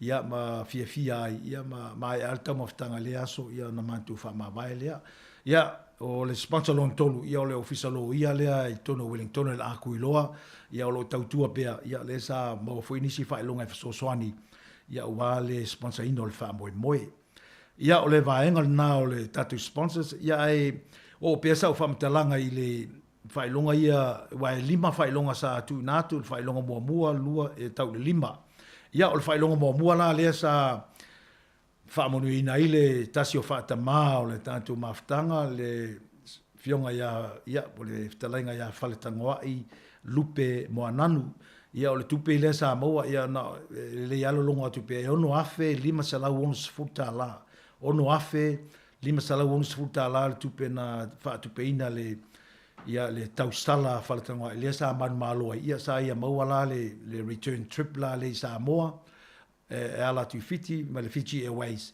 mo le to lua ia fatasi e mapusa waina e lua mai le ambassador saina ia le sa tu natu i le fionga e falatangoa ia ma le moananu ia mo le latu ainga mo tupe lona lua le sa maua le fionga i fupota e lenga nofo sopoanga ia e tolu afe mon tupu lua se lau mon tupu le tupe na maua ia le voi sa maua na pusa waina e lua ia mai le paso saina ia me se fo ia lo maua le aku i loa ia ava no e tusi fu ai le wili ala u fionga i fpo ia po se si fo e te mana o e tusi le wili ia le mai le aku i loa lona tolu ai le sunga ia fayumu yoasa se o mangfanai ia e tolu afe ia lua se la fo i le tupe na maua le lona tolu le baenga lea ia le wa fa monuina fo i le pusa waina matulanga fa pena ia fa sola tuai le ia pe o le fionga ia le tasi fo fa tamale sa so tuela tupe ia mal fa longa le o le sunga ia setifiti ia ma fo lana pusa waina ia mal fa moe le aso ia pe na fa longa ia sa fa ona fa mawina ia mal loto fia ia ona fa ona bawana ia vanoa ia na me alofa ia tu ina ia tatu awale tau tua fo ima tatu tau sala sa alo tu ia pe o nai o tonga na o tatu fa longa ai o le vaenga o te fia tala noa atuai, ia o le maulunga o le fia ma le whaaftai, o le maulunga na so no tātou whaatama. Se teimi fwoi o na o toi o le i vaenga ia em whaiao na o longo i nātu, tā longo i atu teimi o mai, o whaatama ia wa iai nei o le tātou mawhtanga, ia o le sunga ia siti fiti, ia o ia le sa ia abele, ia o le tasi iwa lima wha le sa ia abele, sunga ia whalatangoa i lupe moa nanu, ia o le ono tolu le sa ia abele, tasi iwa ono tolu i whapo ta elenga no whasopoanga, tasi iwa ono lima le sa ia abele, ia ma le sunga ia whalana i pupu Perolini Coffin Swafa, ia o le ono iwa le sa ia abele, ia o whaatamai e to wha o lo iai o le wha moe moe, ia o le sa au wai umale aso lea. Ia peitai sa whaate ia fo i lea so no whaatasi atu pea ona whai atu o ea e whaafonga le leiti o maua whaasala launga. Ia o le upu a abele le ngalo abele lea sa fio atu le fionga le upu lupeni ai tongi o se tasi fo e tamao le tasi iwa lima na iai ia na o atu ia o le tasi lea whaatamao whaapopo le mawhtanga tasi iwa lima na ia abele ia o lea ua pa au atu lea so fai foi lan tausala ia na ia sa noa foi ma mau le noa ia ma fa mtala sa fa longo le tiosi fo la moa ia ma mau le fa sala launga ia le na pa au atu le aso ia fa tele le upu lupeni ai tongi mo le fa moe ia ma le ia le wa mau le si fa ta mal maftanga ia o to ia ma tu pe ona ma tu taimi mo vai ia e a fu mai maunga manui o no ia o tau wala la mua le wha moe ia lea sili o tau se leni e sili o tau tau sala ia ilo o mato uma le asosi lau tele e mo le toele whaftai tele seti fiti whalta ngoa i fupo e masi foi whanai pupu ia masi foi le upu lea wa whaatasi mai le wha moe ia pese i o le anganga lea o le fia ma le whaftai ia whapitoa i o no mato whatama o se o le si vaenga ia mo le foi fa tai nisi foi o sui a vele pe ona vatu pe o le fionga ia le upu ia le sa fa tasi e foi manisi o sui sa fa fonga mai ia wa te lava le ina wa taunu wa foi ia ma a wai le fa mo le aso ia o le nganga lava le o tate o a vele pe ona vatu e le ngalo a vele o lo tala per fai to ai sui uma ia o a vele sa fa tasi atu le aso ia pe o le sunga ia tanuvasa ene tanuvasa e ma se foi le sunga ia iva tunganga ia o ia o la tu ia o ia tono maftanga le temile a sa a wai le tausala ia ona sa fa fonga mai pe ma fia a wai le langolango no avele ia le o vala watu ia fa tasi foi nisi sa malanga tu le aso ta tu le felo ai sa malanga tu matusi o to me alofa ma fa tau to ofu avele sa ia o le nganga o le vala au ia ta tu fai me fa tasi lava ma we foi se ta tu fia a walango lango o tatu silau tau sanga ia o nai vaenga ia o le aso a o le maftanga lava ia le terminate o no tau so ia o tatu fatamana ia le wa to lima na tatu fatama o ia a o le tulanga i members o le sosi ia o ila tu wa ia sa lafo tupe le aso ma lafo se leni ia e to lua se fulu ila to ia ele to tele to lua se fulu ila to ai o la tula ia sa ma au ma milo si la so le to lus fulu ma ftanga wa ia ai o le si to lus fulu ia ele a wai mai ai lo fa fonga mai pea ia o lo wa no nei ma le lu ile ia te oi ia ma o le tatu to tele ia lus fulu fa bobo ma le to fulu ia ele o listana ma le o pa au mai ia o matua ma lo si ala tatu a kopa ma ftanga tama mtintu ai tono Wellington nei pa to pa mai ia au sitala pupu atu na le tatu numela ia nai fa tamai e to lima ia me se fol tatu sosile ia sa langolango ina lus fulu ia mal to tele lo fa fonga mai o lo tala pele ava no tatu te velo aso ma tatu la fa fa tasi ia e umatu se la to sanga le loa ma si la fia sa moa o le sa la fo le tatu fa moe ia o le si va tu atu ele fesidi o la elme tatu tsa ili tupe ai o sa ili nga tupele nei ia o le fa mo le selautu sanga o le polo keti o le selautu sanga ina ia au ele le selautu sanga o le fausia ina le o le fala Samoa le tono avele so soani e mo le aonga ia me se foi mo tama mteni tuai o le fala Samoa la fausia o le wa mata le nga luenga le teminei ia e mo e mo le a onga lava ia me se foi ma fa no mo tamo tintuai a tu nei foi lava no e fai ona fa o ngal fal sa mo ni so as fa na ma tu lang fa pena ia ole luma na ole a onga ma tama ma teino lo a onga ia ole a ngalo le fal sa mo lo tamo fai atu ai ole terminei la ole a nganga na o tau stala ie fai ia me se foi le siva le sa mo le bole sa nga ia tu Australia ia o tupe umana lo wa nga ia tu Samoa e pela mo lo tosi la fia le sa fasi de sila atu sa o malanga e fai masui o le maftanga i Samoa i le ia la matanga o le masina nei le sa auto fa fo msi de sila le datu le tio ia sa tu ina lo ia to ele me alofa a Copa i Wellington nei e limas fulu afe ta la Samoa ia mo le ngaluenga le o fa Samoa le la e terminei o lo sili le tupe a Wellington a Copa i Wellington e limas fulu afe o Sydney ia e tolos fulu afe ia ma lunga i Queensland ia e luas fuluafe ia lewa tai mua tātou Wellington e langa wheng tātou lau mua lewa sili tātou tupe i le amataina o ngā luenga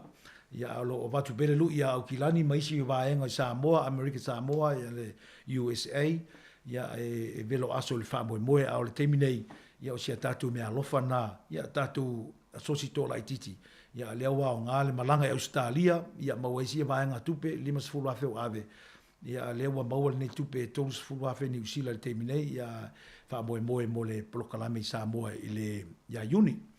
Ia pese i o le vaenga na tāua o lea ua mwhai o tu natu. A ele i o atu le polokalame o le selau tausanga.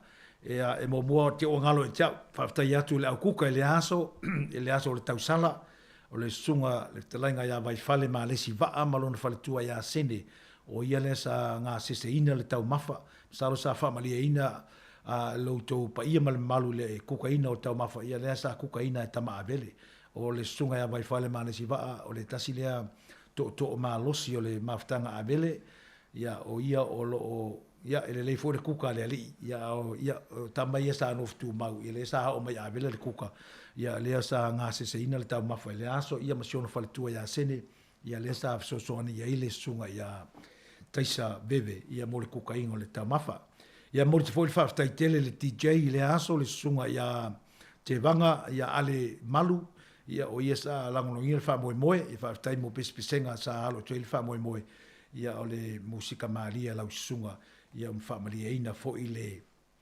le tau fai le aso fa tele fa tai le o to o le fionga le fa tama fa le tangoi ia mo ananu ia pe ona fai atu a fua mai maunga manu ia no ma maftanga o le tala fia to titia to le afo le ho le tumu le ainga a to faletanga ia lupe mo ananu ia lom fa nau fa tasia tu le aso sa la tu fa fia foi ila la tu siva Samoa pe mau le tolu se fulu alom fa nau o le fionga e faletanga ia le sa pa au tu le aso sa fa fia ile aso ia malatu tonginga matango fie ia o maulunga i foi fa tai tele le sunga fa tama o le sosoani fa moe ia me se foi le fa matango fie ina o le tausala avele ia la sunga fa tama ia me se foi o alom fa nau fa tai tele o no le fa maulunga ina ma le fa matango fie ina o le tato waso ia fa tele foi fa tai o le tamali le sunga po le atali foi ia avele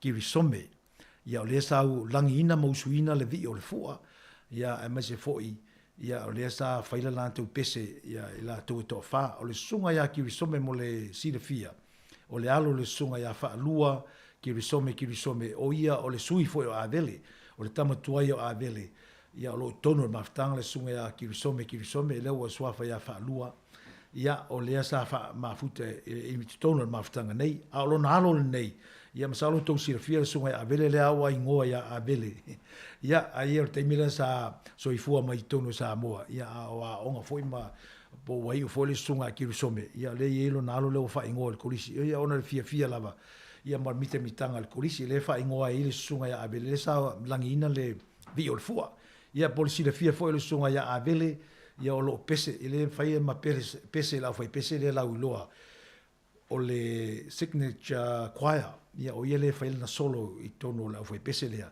lo te ile fine o le alo te mai tai o faletanga i mo ananu le sunga ia Helen mo ananu ia o lātou le sa whawhiawhia le aso, ia o na i tala he nā whiawhia, ia o lea e tau ave pēa le, ia a me se foi sa moa a vele o sila fia, ia o pesenga lava e malosi ai, ia mo se sila fia pēa o tau atu a vele e malosi pesenga ma tu lava pēna, ia o lo sila fia e alum whanau, ia lewa mau el nei tā leni e alum whanau, we sa tutupu mai ma soifua mai tutonu le korisi, ia lewa ma fuaina maua noa ia wa fa lau loa taleni ia o le vaenga muli fa tai atu o le se i longo pui ali pe le plokalame o le selau tau sanga o ame fai ai le aso mo sila fia o le plokalame o le aso sfulu tasi i le sfulu ono yuni la tau ele maua la tau bookings ia o tauna fai tau bookings ta tau woi Samoa ia se taimi lau loa le Samoa i lona talanga wa o kolisi mua ne o se la wa mua o au sia se lau tau sanga o le lua i kolisi al malo sa fa vaina pe o na longo inatu.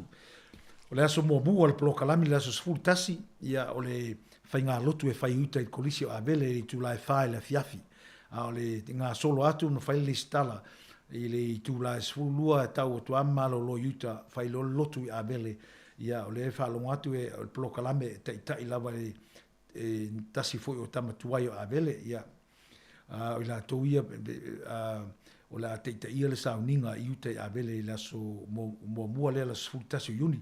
Aso sfulu lua o laso lulu lea o laso tonu lea laso whanau avele la sfulu lua yuni ia a mata svali tai le whalor maalope o na masaniai ia o na nga ilola i uta o i la o le atatala i lumusanga o le falsamoa lea tātou te sa ili tupe ai o le whaile awa matulanga uma ia o na ma ele lumusanga e tufa i foi fa ilonga tau iloa e special awards e to se fulu ila to la filfilia ila to tautua ma lau iloa i avele e se fulu fa ilonga fa bitoa la tu inatu ia matufa faina ile yaso ia ona so atu ale mal posiva a copa uma lava societam tentu aio se fulu tasi o ia nei ia ola fa ia la tu siva sa mo le posiva le a tu ne mo foi se leni mo le fa mo le falsa mo ia pe una longo inatu o tanto o sociolo ia ona ia mata ma America, Queensland, Sydney, Melbourne, Auckland, Hamilton, Wellington, America Samoa, Cook Island. Lo mau foi lava no toke lau, ia me se foi tonu Wellington nei tele toke lau la sa ma tu wa onga ia vele. Ia o tonu Wellington nei, ia lo loa nei swafa ia ma tu wa onga fa ia Kirifi, ia me se foi tielu, ia o ma tu ia tinielu, ia po tielu foi o ia ona swafa lau loa ia tu lo sa ma tu wa onga le kolisio a vele. Lo mau po lava no ta tu te mafutai.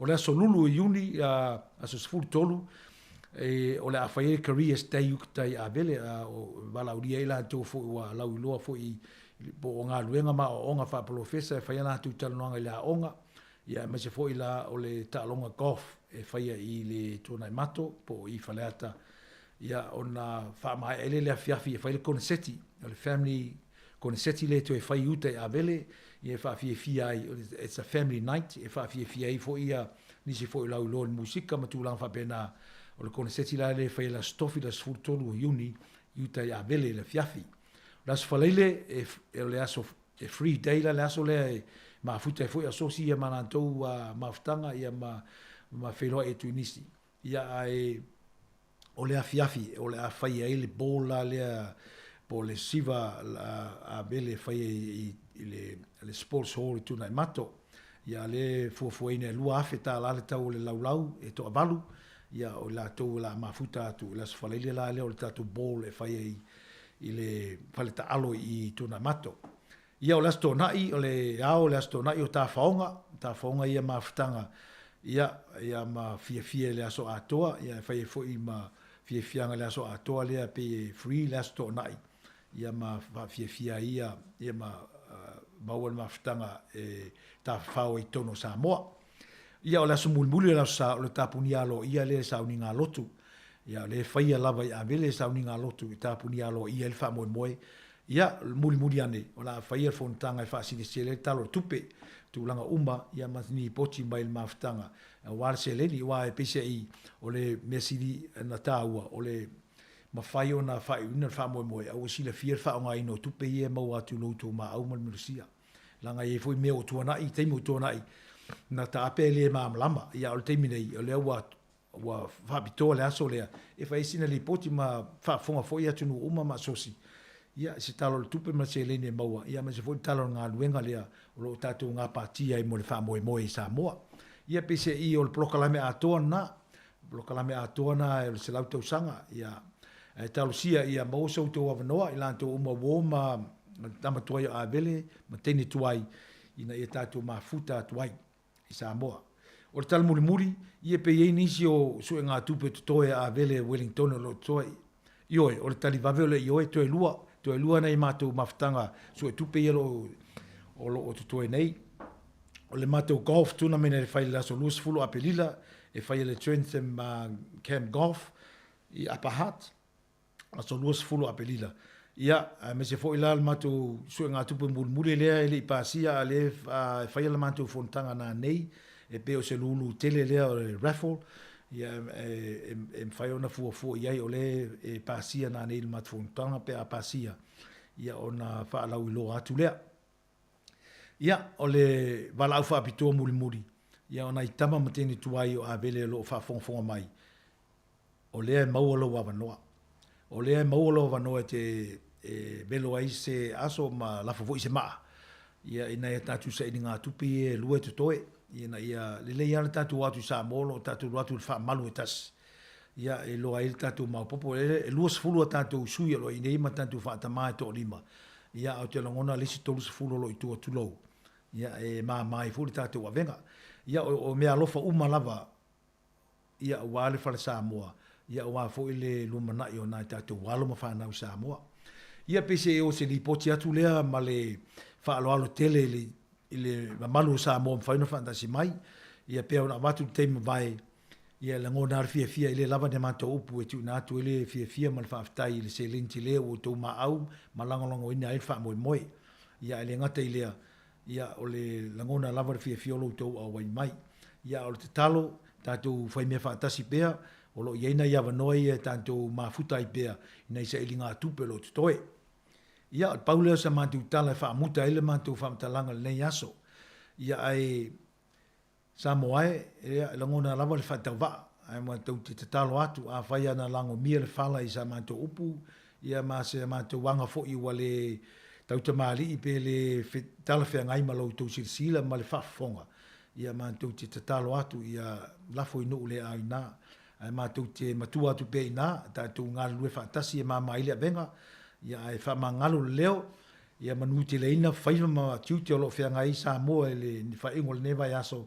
Manu ia foi a vele ma le alo whaiva le salau tau sanga, ai maalo lo ina lau tau au auna. Soifua.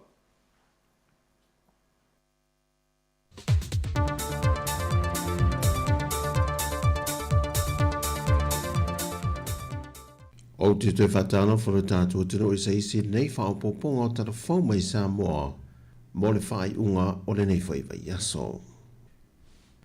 E lua se fulma le lima ngā ruenga te tele sa whaatino le whainga malo te ruai na whaatatia ma pāsia le whainga malo fau e fia whia i eni suenga peitai e na o le se fulma le toru le au whai le olo o ngā lulue ne i le company le wa amata i Samoa nei na manu malo mai tau bofonga. Peitai na whai le minister o tupe, lau timu ia a fōwele se wā ai. O le isi se fulma le lua le tutoe, o le atu e whaasala lau fo i moni company a wia lanto tau bofonga, e wha au mai o na su e tuse, o ia fo i ngā ruenga te tele. Peo de sila fia, e tasi le miliona tā la lea na pāsia, e tā la fia ngai le leimana ngā ruenga lea na tau wofo, wa ngā rue nei lea company fōna mānu mālo, mō vaenga se fulmal tolu e tāla whia ngai male se leni. E leo ilo mai le teimile nei, po a ngā ruenga te tele se fulmal tolu le wa amata i ngā ruenga lea company, mō le umi e tolu māsina. Na whai loe le whionga le minister, e te le se tāwea te i o suenga i wa amata lia, e le ngata ina ia maua mai se tali manino ia ati nae, a ia tali e fo i le tele o fasili, na fasili ngia i le to tele o le atu no. Whae loe lau timu ia, o le mahe a i o suenga ia o le atu ina mai iai whautuanga mai le au tusi o lo ngā nunue le te mile nei, e ni tūlanga wha le tonu e maa ue la to suenga, e vāwa ai ai le wha le leia lea o tūlanga o le ngā ruenga i leanga i le lumanai. Mai na ia wha ilo foi, o tūlanga pito i sili o na tāwolo o ia tā lia, e su engolo o whanga solo le temire nei, o ni whautuanga la tu ina mai i le unga o ia su enga.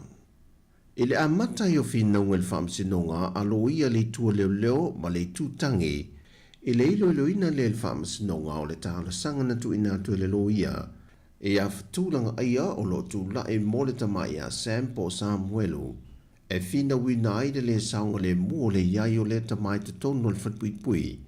Lena ia whama nino ai o le tamai a Sam sa whaunga aine leo ia lato ngā luenga, na fuai o na loka nisi leo lo iai le whatpuipui le temi nei. Ma o lato ia o lo whama tau i le tamai a Sam, o le tāro sanga le mo le saunga le mua na soi fua, mai o le amana ia fo i leo lana ia te tau, e le puipui le o ia mai le tau whama tau, e na ia mwhai on te tala mai tu e tātali ai le aso, e tūla ia i lumba le whaamasinonga mo le amatalia o le mata opo.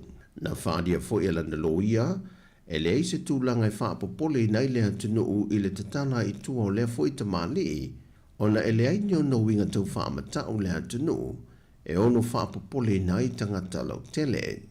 Peita i o ia tālu sanga umana te ena e le lo ia o lo tūla e mo le tua leo, na ia fola sia i le tala anga ato le foi tamali, e lona soifuanga i temi na loka i le to ese, na whaalua o na sona ese, e au fie mamorianga o le whao mea, whao popo tu ye mamorianga o lona fia o le ni whaamtalanga tau whaasa se, e tu i nātu le matanga luenga o leo, e whaasanga i se tasi.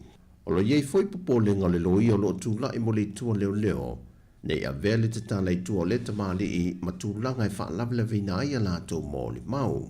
Pe ona solo ese foi male atu no. Na whina o tu foi le lo ia langa ia, o lo i eile vanga le tula fono e whaia i se polo inga, e tau fie le malanga ese o se tangata, ma tau fie i ona pepa malanga. O le aso lulo le vea so fau, o le atu walo ia mai lo le whai unga o ia whina unga, pe ta dia le tau sanga o le tatala i tua le tamai a Samuelu, pe le ai foi. Ua pasia loa ia le komiti whaafoe o le poloketi o le miliona tala, i tu malo e lua se fulmalitasi, le o le a whaamatu atu iei le taise lau ono se fulu afe tala, mo le miliona tala lo na lua, e na ua mai a ngā ruenga le sue tusi no lato e sue tala o tupe mo le miliona tala mua. Ma o le lua se fulmalitasi leo i tu malo, ua mai e o na sei nia pepa o le whaamatu atu ai o ia se leni, mo le whātinuina o ngā ruenga whono whaavae, i bloketi fuafua lato i tu malo. O iei tu malo e lua se fulmalitasi, e au fie i paloli mua ma le lua, a ana lofi numero mua, whaasale le anga wha, nganga e maunga numero lua, loto whanga, whale a lupo, vai maunga numero tolu, a ana lofi numero mua, anoa maa mua, whale a te lua, whale a lili lua, sa whata numero mua, whale a ta mua, anoa maa numero lua, a le pata i tupai lunga, vai maunga mua, palauli tolu, si omu ma whale a ta wha, vai maunga numero lua, ma vai maunga numero wha. Ua whaino mai el komsina o mtanga luenga o leo, e lua ni molianga no lātou tau fie se tasi o whaipuli o le pāne mene, e whaatino i eia lātou ngā luenga sue, o ia molianga peo na whai loea wapa au, e au fie le whaia leo ni whaamtalanga i lātou whaamaumaunga, ma le tau pule, e so lia le amio tonu. Na toe te tala i tue le whionga le whaipule, e na ua mai asu enga ntanga luenga o leo, e le whaipule o le tūmalo sa lenga numera tasi, le whionga whaipule e whaasa valu whaimata sua, o tu unga watu i nantu le whionga le whaipule, e te tau o na seini whaalua i le ofisa o leo le vai aso, whaatasiai, ma le tau fia o na pepa malanga, o le aso luse fulma le fitu o le basina le nei, wa fuafuaina e tula e luma o le whamasinonga. O tala fawia mai sa mo manuia le nei whaai unga le vai aso si o tātou o tino, whasoi foia.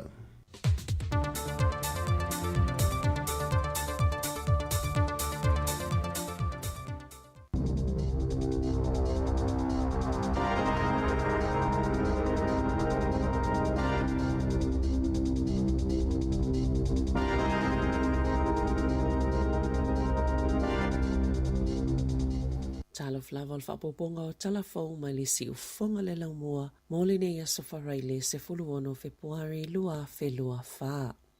O le tolu le nei o aso o whaawau pia le muutele I Port Hills I Kalai Estate mai le mawhai lava o na tape o nisi na whaawau o na nonofo I whale sa ave iai mo lo lātou saunga le mu a o nisi sa mawhai na whaatanga e toi fo I o lātou ainga e ono se lau tolu se fulu hectares o le ele ua a fia I le mu ma na whaalia le au nanga tinei mu ma whaalawe lawe whaafosei ua manino mai o le a umi se tai me whianga iei ma lea whaafita hauli e luas fultolo au whainga luenga tinei mu sa ngā lulue mai lawa I le poana poe tape le afi ma sa whaamaoni e le asoa na nafi whaape tasi se whale ua whaaleanga I nei le afi sa ave isea tangata mai o lātou ai ngai Early Valley, Worsley Spur, Hornhay Valley, Kennedy's Bush, ma Selwyn wa toi whaatanga nei tangata I Early Valley ma Hornhay Valley o na toi foi I o lātou ainga ai valu se fulu whale le I mawhai o na ilo I le taimi nei.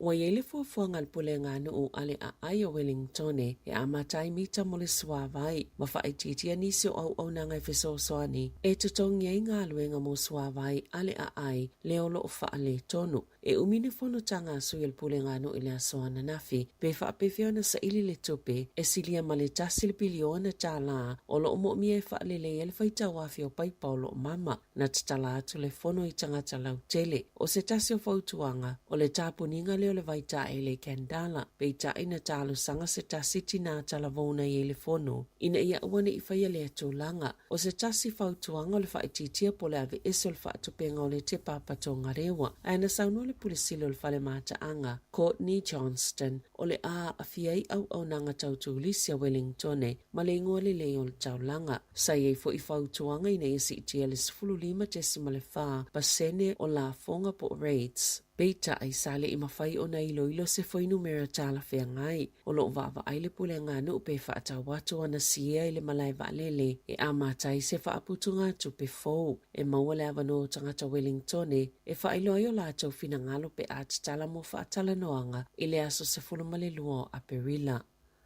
O lo whaawopea na whautua ina tangata Wellington e ia whaasau le suawai au whianga iei ma le uti o le vai e ui o whaetitia le ono whaapopo nisi tuunga. O lo iei le tu malo I le vai anga lua po le level 2 o ai inga mo le whaanganga o le suawai.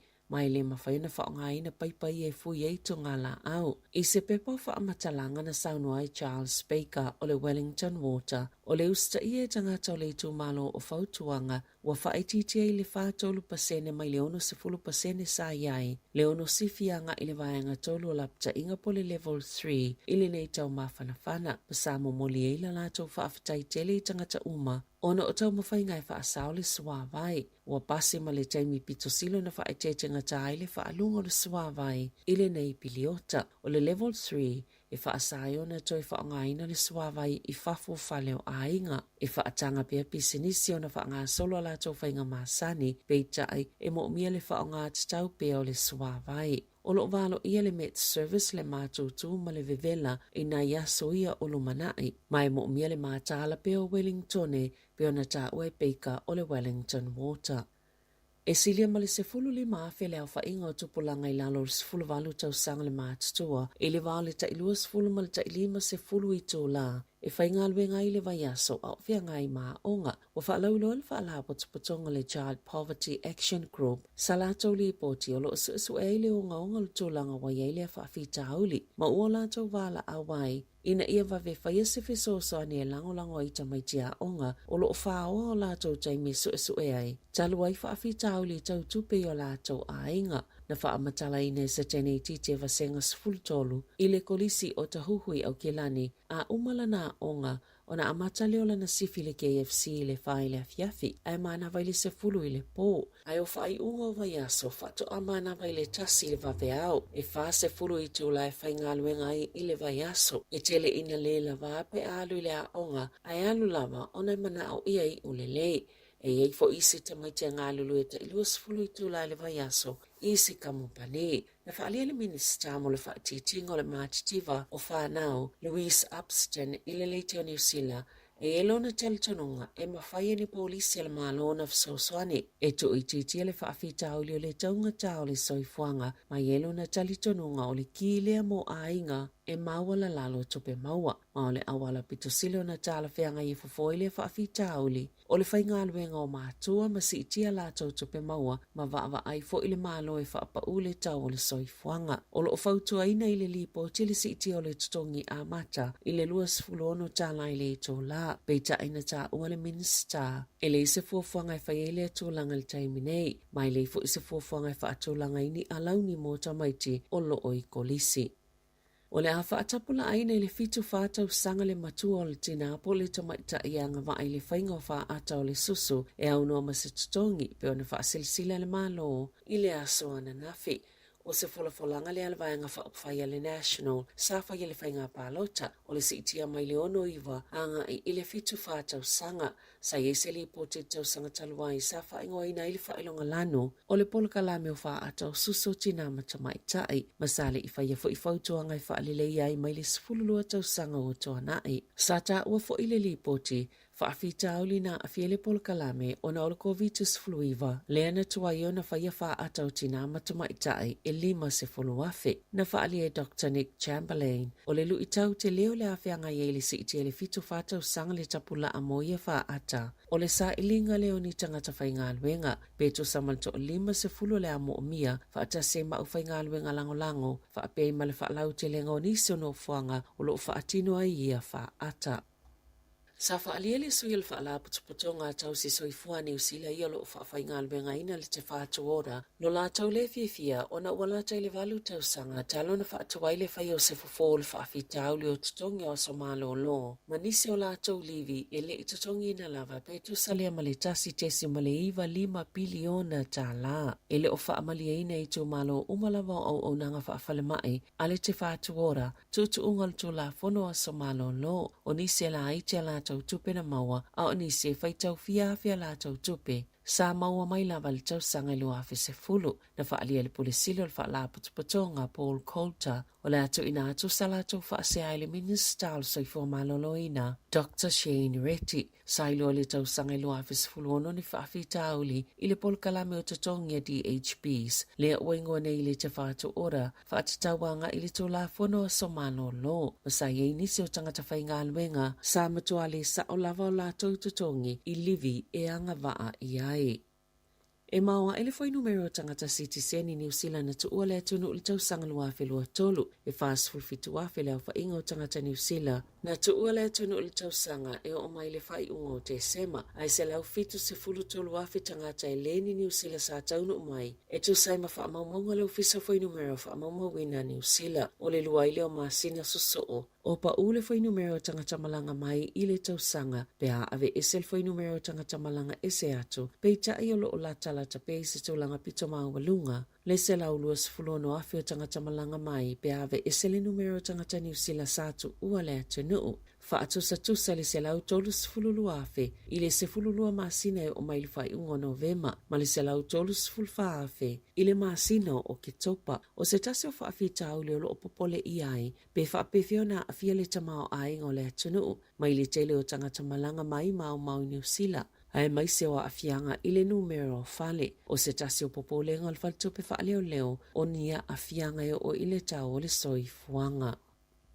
O tutuli pe wha amalolo mai le kolisia apahat ni tamaitia onga sa toolua na au fie se o sa inga na whai se isi tamaititi o lo so eina leo se ata video o lo wa e ni tamaitia onga sa toolua o lo o whai ni whainga wha o lima i se isi tamaititi a onga a o mata i ei nisi na ta ua le polea onga sa fono le komiti wha atonu i le polea solulu ma whai e ilea whai unga. I se tusina tu ina atu ilea onga na wha alia i le polea onga sa ngā lulue matamaiti ena pu e ina le ngā yoinga na whaia be o nisi fo ina o la tau wha asoina le whainga o ia ngā yoinga sa ia talo sanga i mātua ina ia tala noi o la tau walo e wha atatau i le tu ilunga o penga ta wha ilangi o ni ata e wha amanu alia isi tangata masa ia una ina fo itamaiti o lo o tutupu ai ni a mionga wha apea ina ia tala no atu.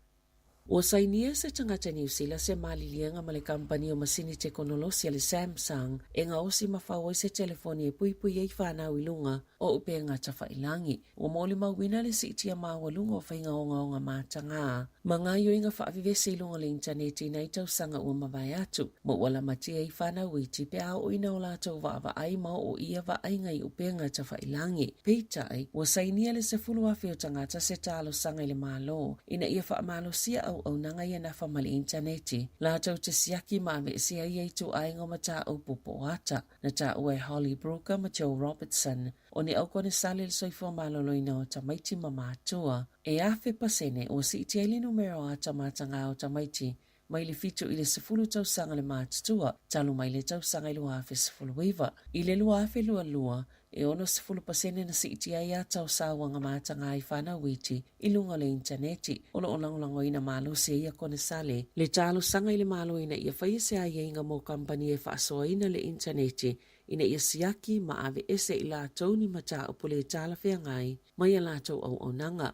O le taimi nei o loo whai i le loto whai talia. Na amataina e Rory Burbeck se au nanga ta o le Safe Surfer i le luafis fuluono e tape ma polo kaini mata upo. Maata le tala whea ngai mo le saunga le mo ai ngai lunga o upe ngata whailangi. Ai waia whaasila sila ina nei se malilienga ma le Samsung. E whawai se telefoni e saunga le mo ai whana witi.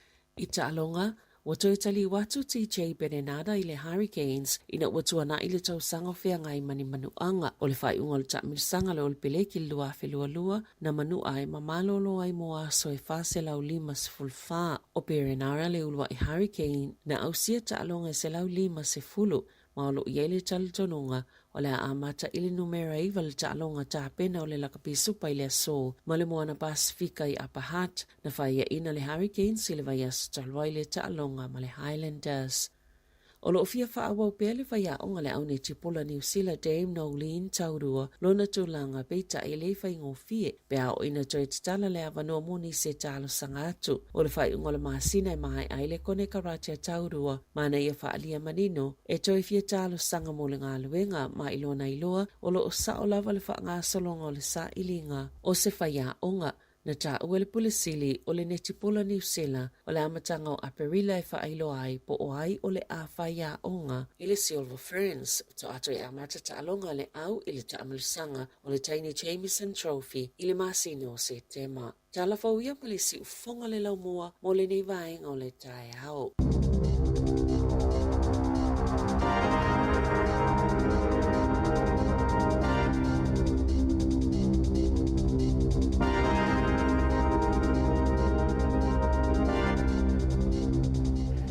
Ia, te whaatara whatu te tātu tunu nei teimi o le tae au na ua whaafonga te tātu tunu le whaapoponga no lua nao tātu talafoma tātu tala mai Samoa tā penaina i tāsi Salam Sam.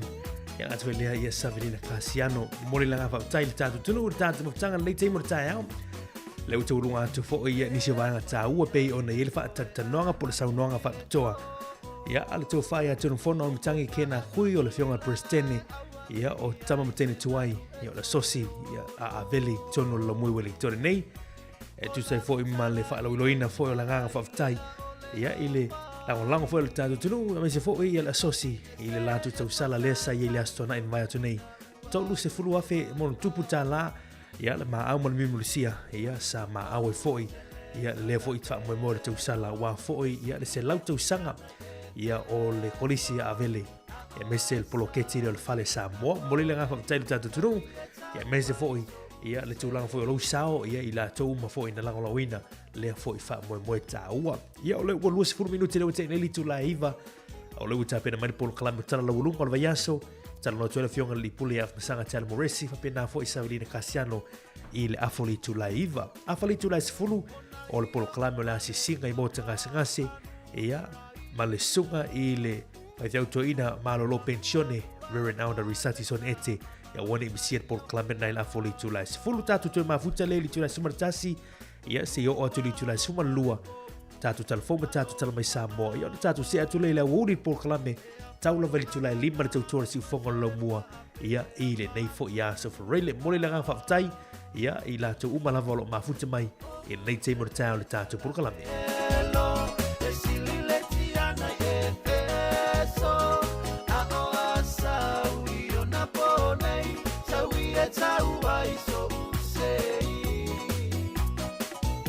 Ia i manatu lau tau longa tu fo i masau tau tua le tātu proklama ato tāau. Ia i le nei vai ngore tātu tau tua. Tu whine ana wha solo la wha tasi atu.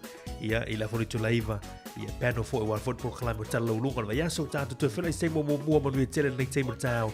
I le wha fo mai le tātu. Tunu tau longa tu proklama ato tāau. Ia mo le nei fo i aso for really.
whaamalia lata. O te pai ni luau, ai le o nuupo. Satana ua whaaulito, le awhia a samale te yo. Watanu le whasalanga, a o e tata malo le ama. Fausi o le whaaolatanga, ai o le ala ua tuputanga.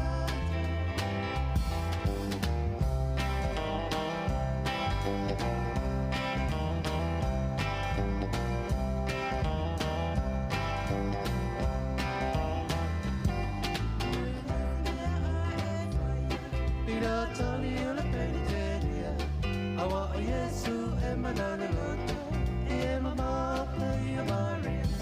Tali lo mali I mala fia fia, Basilio e moe aria.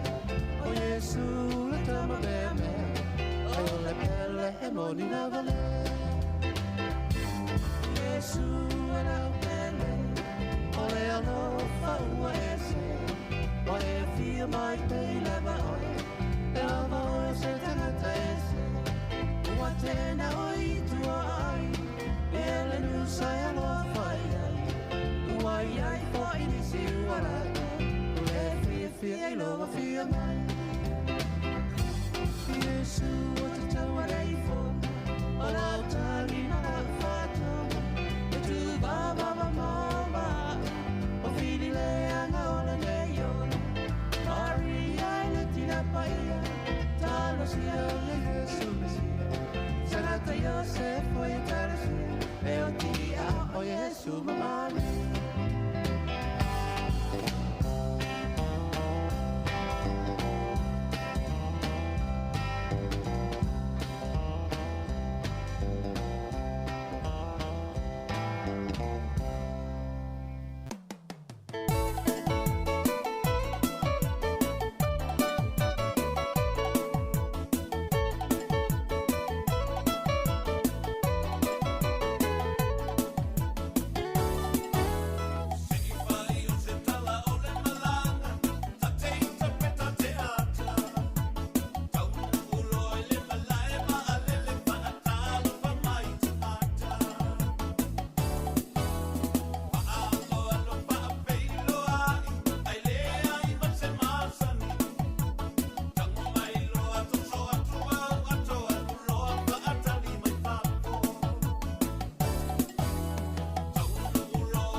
so o sili sili le manongi ta utino mai lo ta ofi mausali lo fa amaoni tu ma pe se io o ile oti ta la la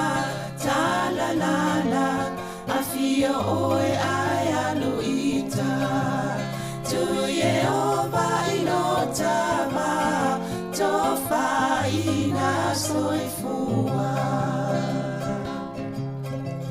langa ali sili le sasala i tu e fa o samoana e fa atosina yo anganga ya te o e sumalete ine tausala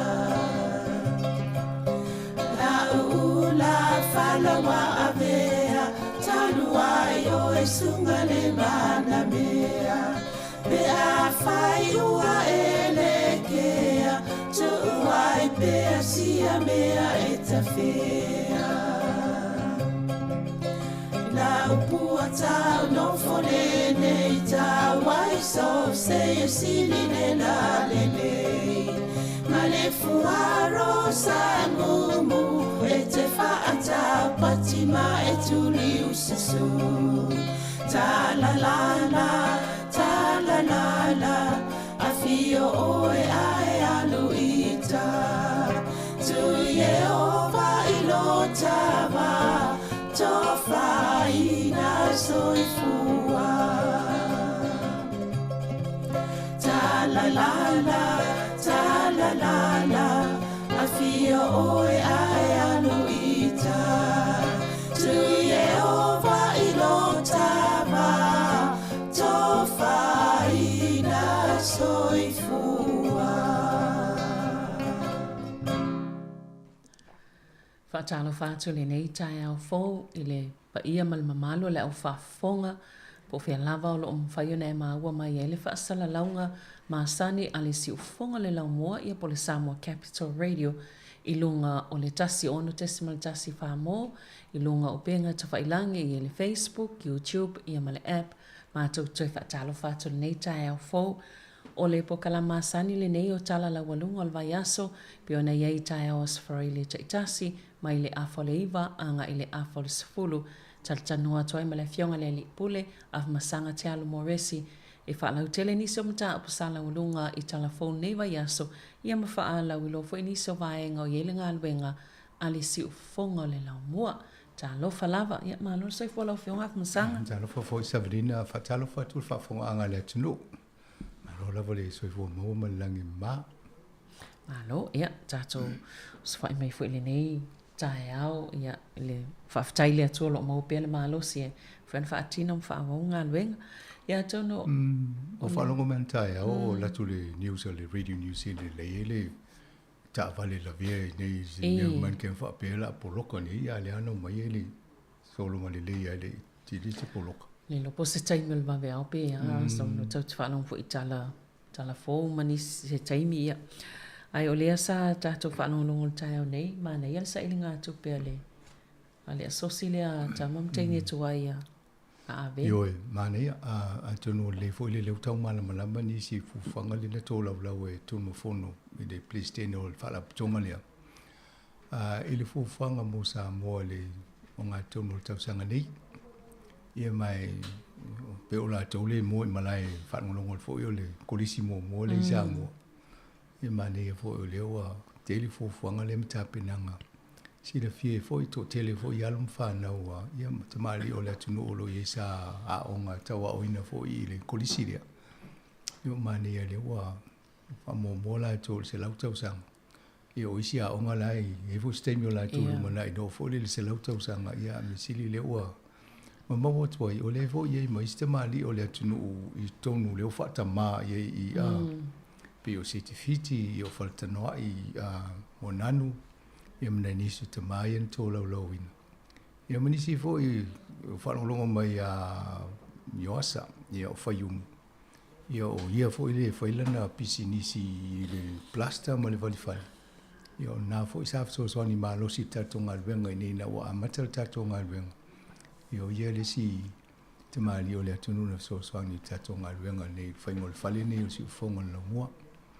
O tato sa ilinga tupe fo pe awhai, o te wa ia lai whai a mea lofo al kolisi lea i tele o tato fundraising. Ia, ma nei maule awa noe whaafonga i fo im tato whaalonglongo. Mai pe i lau wai, e tāua tele a umusa ilinga tupe po ia se fioang. Ma nei pe ato e fo i mai se whaafutai le atunu. I tele no mai e fasini mai pem foi fai fasi silanga no mai le vai a umane le ase se to sa fa fatai le pe la voi na no ai le mane le o foi to fai fa fatai ya I don't know ma ne vo tan no tum ta pu mo o to ai te o ini se ringa tu pe lumana ai fasi sila tu longa litio no mo le to mai ai ol pole le to ngi stupi I don't know me la pe to mai vo to va fo mo se stupi e o tele ale fai to nation va pena I fatsel longa nei ma nei tele fa no longa mal tu langa na e male tu pe foi na mawela to o le si vai ngale pe on tata no to ai lungo tato fatsel longa o le so e fa o le so fu fitul masina nei o le fa muta ile le stala mo e ya foi il tato a matanga polo ya vai o ava no e le me fai nei tamiti mo e va ia foi fa mo fa pe manga nai o mai tu mo le te mi ave ia lum fa na I tulanga ia o vaenga o abanoni e ave tamiti e va ia pe o se vaenga le fi ia tau ave lo na ia lum nai ia mala wa tala le meni mai mau pe no ta I te mi o la titi a wa o te fainga venga I tono malo vo le malo ma ia o ia fo le networking o tangata o pule o tangata fa pena e te au tala no tato kof fa pe ana te lo kof I aso la fa no e o matanga te lo kof o le tupulanga la le tato Pasifika le wo e matu e nei ai te o atu ngā ruenga po fea ni me ini po putonga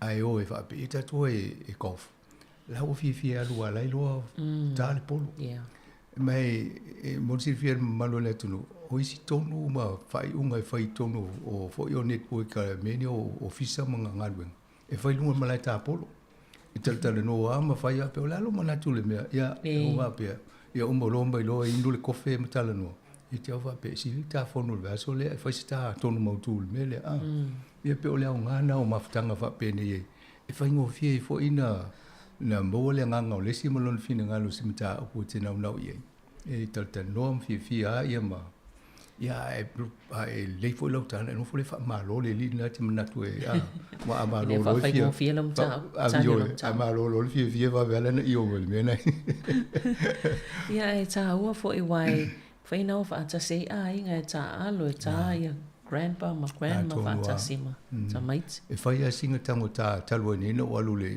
ele falena folo lo e fa ta o va I ta o siki ta polo le e tolu a feta la le se ki nganga o fa me te o fa ele te o nga fatia a am faina palasi me le tau ia ele to vidi me le fa lo ya a pe tu langa na o vaenga na o le tana no anga male pulinu o polo male sui pulinu o va so nei tele mo ta apusa ma to tal no ai pe na mo lunga fa ta no anga o le Three Waters le tu langa o le tom faingo o le faingo le vai e ma le tūlanga o soa vai o lo ia nei le ngata I Porua e a Wellington e manisi fo i no o New Zealand a tonu e mane fo i lua me lo te mata o interview ma anita I te tono lana bathroom ia la o tu o le pumala malama a fulu ni fo tulo fa fo ngale tunu fa ngari pumala o ki le vai na adu ia la ia e a tonu a fa ta u mai ta to a fa pio tato a fonga fo ni tayo ya ai lo e mo lo poka la mena ave se classe vai se plastic classe tu a se pu a plastic e tu no le bathroom ya fai lo le ai ya a fu tato ni fo fa ngal mene le se vel vai ya molan pakete le na ta wa a ki ngele avo le shao ya tele na mo le vai malu le to no pe e fu ta sa le vai vela ya na la sa lo le vai malu ya mo lo al mo pakete fu ye vai fu ye la o fu ye a to no le ma le idea e mania fo if so so ani tato o me ye pe fa ngo fie la o fa ngo mo tu ye ya e pe fa tu mo ta to e nga ta fa me ba fa ngo fie a mea sosoani nā tātou i tūlanga lo i ele vai.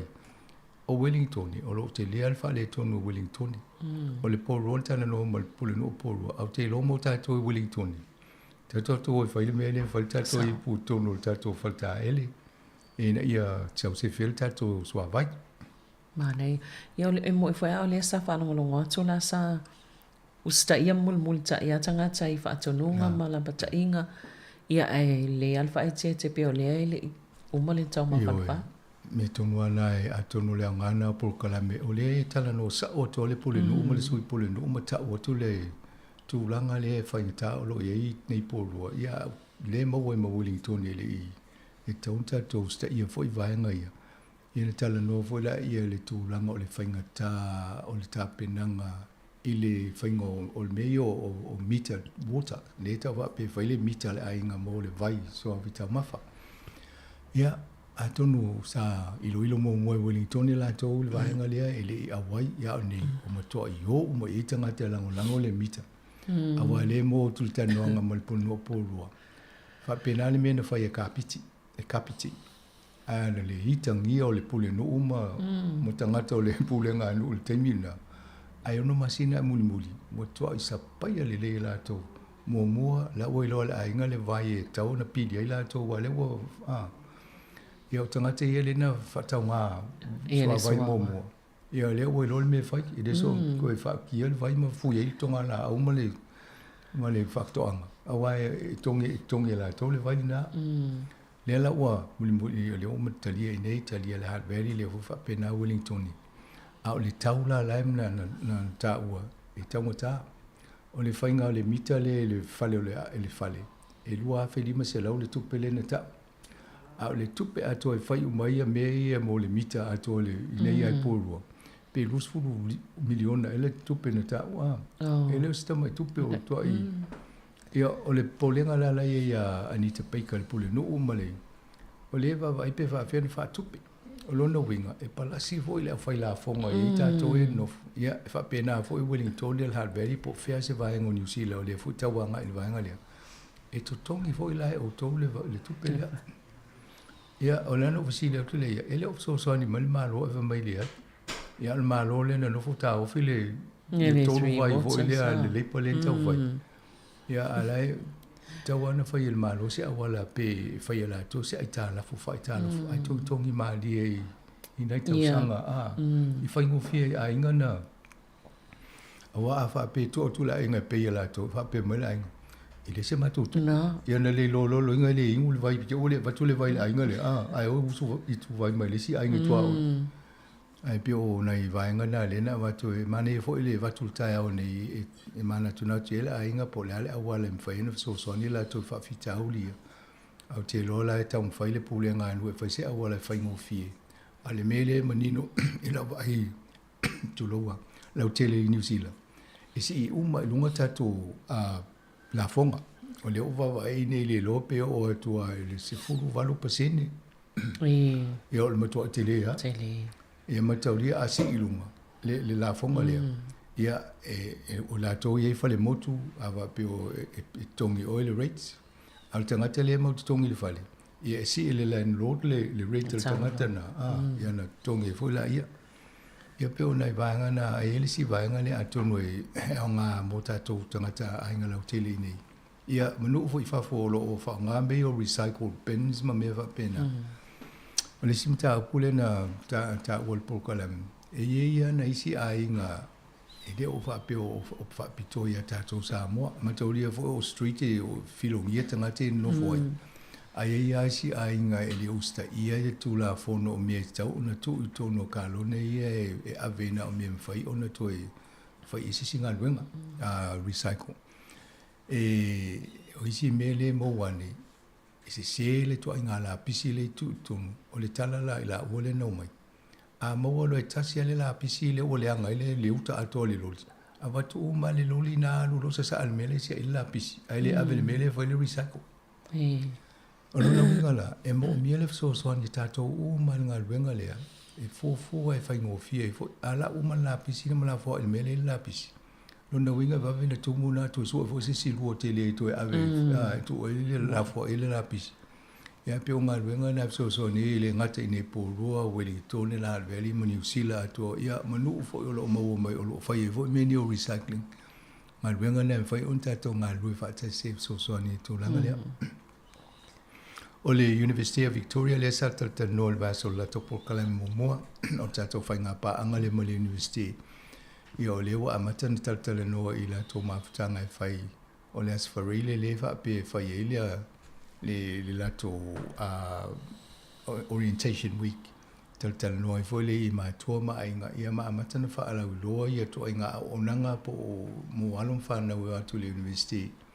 Ia ma vai o le si vaenga le tam fai fa manatu i tama matei neo tamiti whanau lia on i ai po o le stala wa lan fa matala e lua vaenga o le stala le administration pe mfai o no fale ia ale mfai o no fale ia le se me o fo le vaenga luna lua fa tulanga yo pepa ya ongai ai tau na ai fa le ina ia fa mautu ai le ia o lo wa banoia whalinga leota ia matapu vea e so swani i le na tō mo miel so swani. E si vaenga le mane e voltata nom se tasi o lo whaia le o nanga le o mo me o uta fo i o vaa ia o containers le avisa mo. Sunga ia sia afi whamausili. I le tūlanga o iei stein e mau ele po loka o vaa e hatu whaangale wafu i a pia. A whape o lai ave ni ngia me ave sa mo ala tau mai a o i tau nuu whai umar mea soni.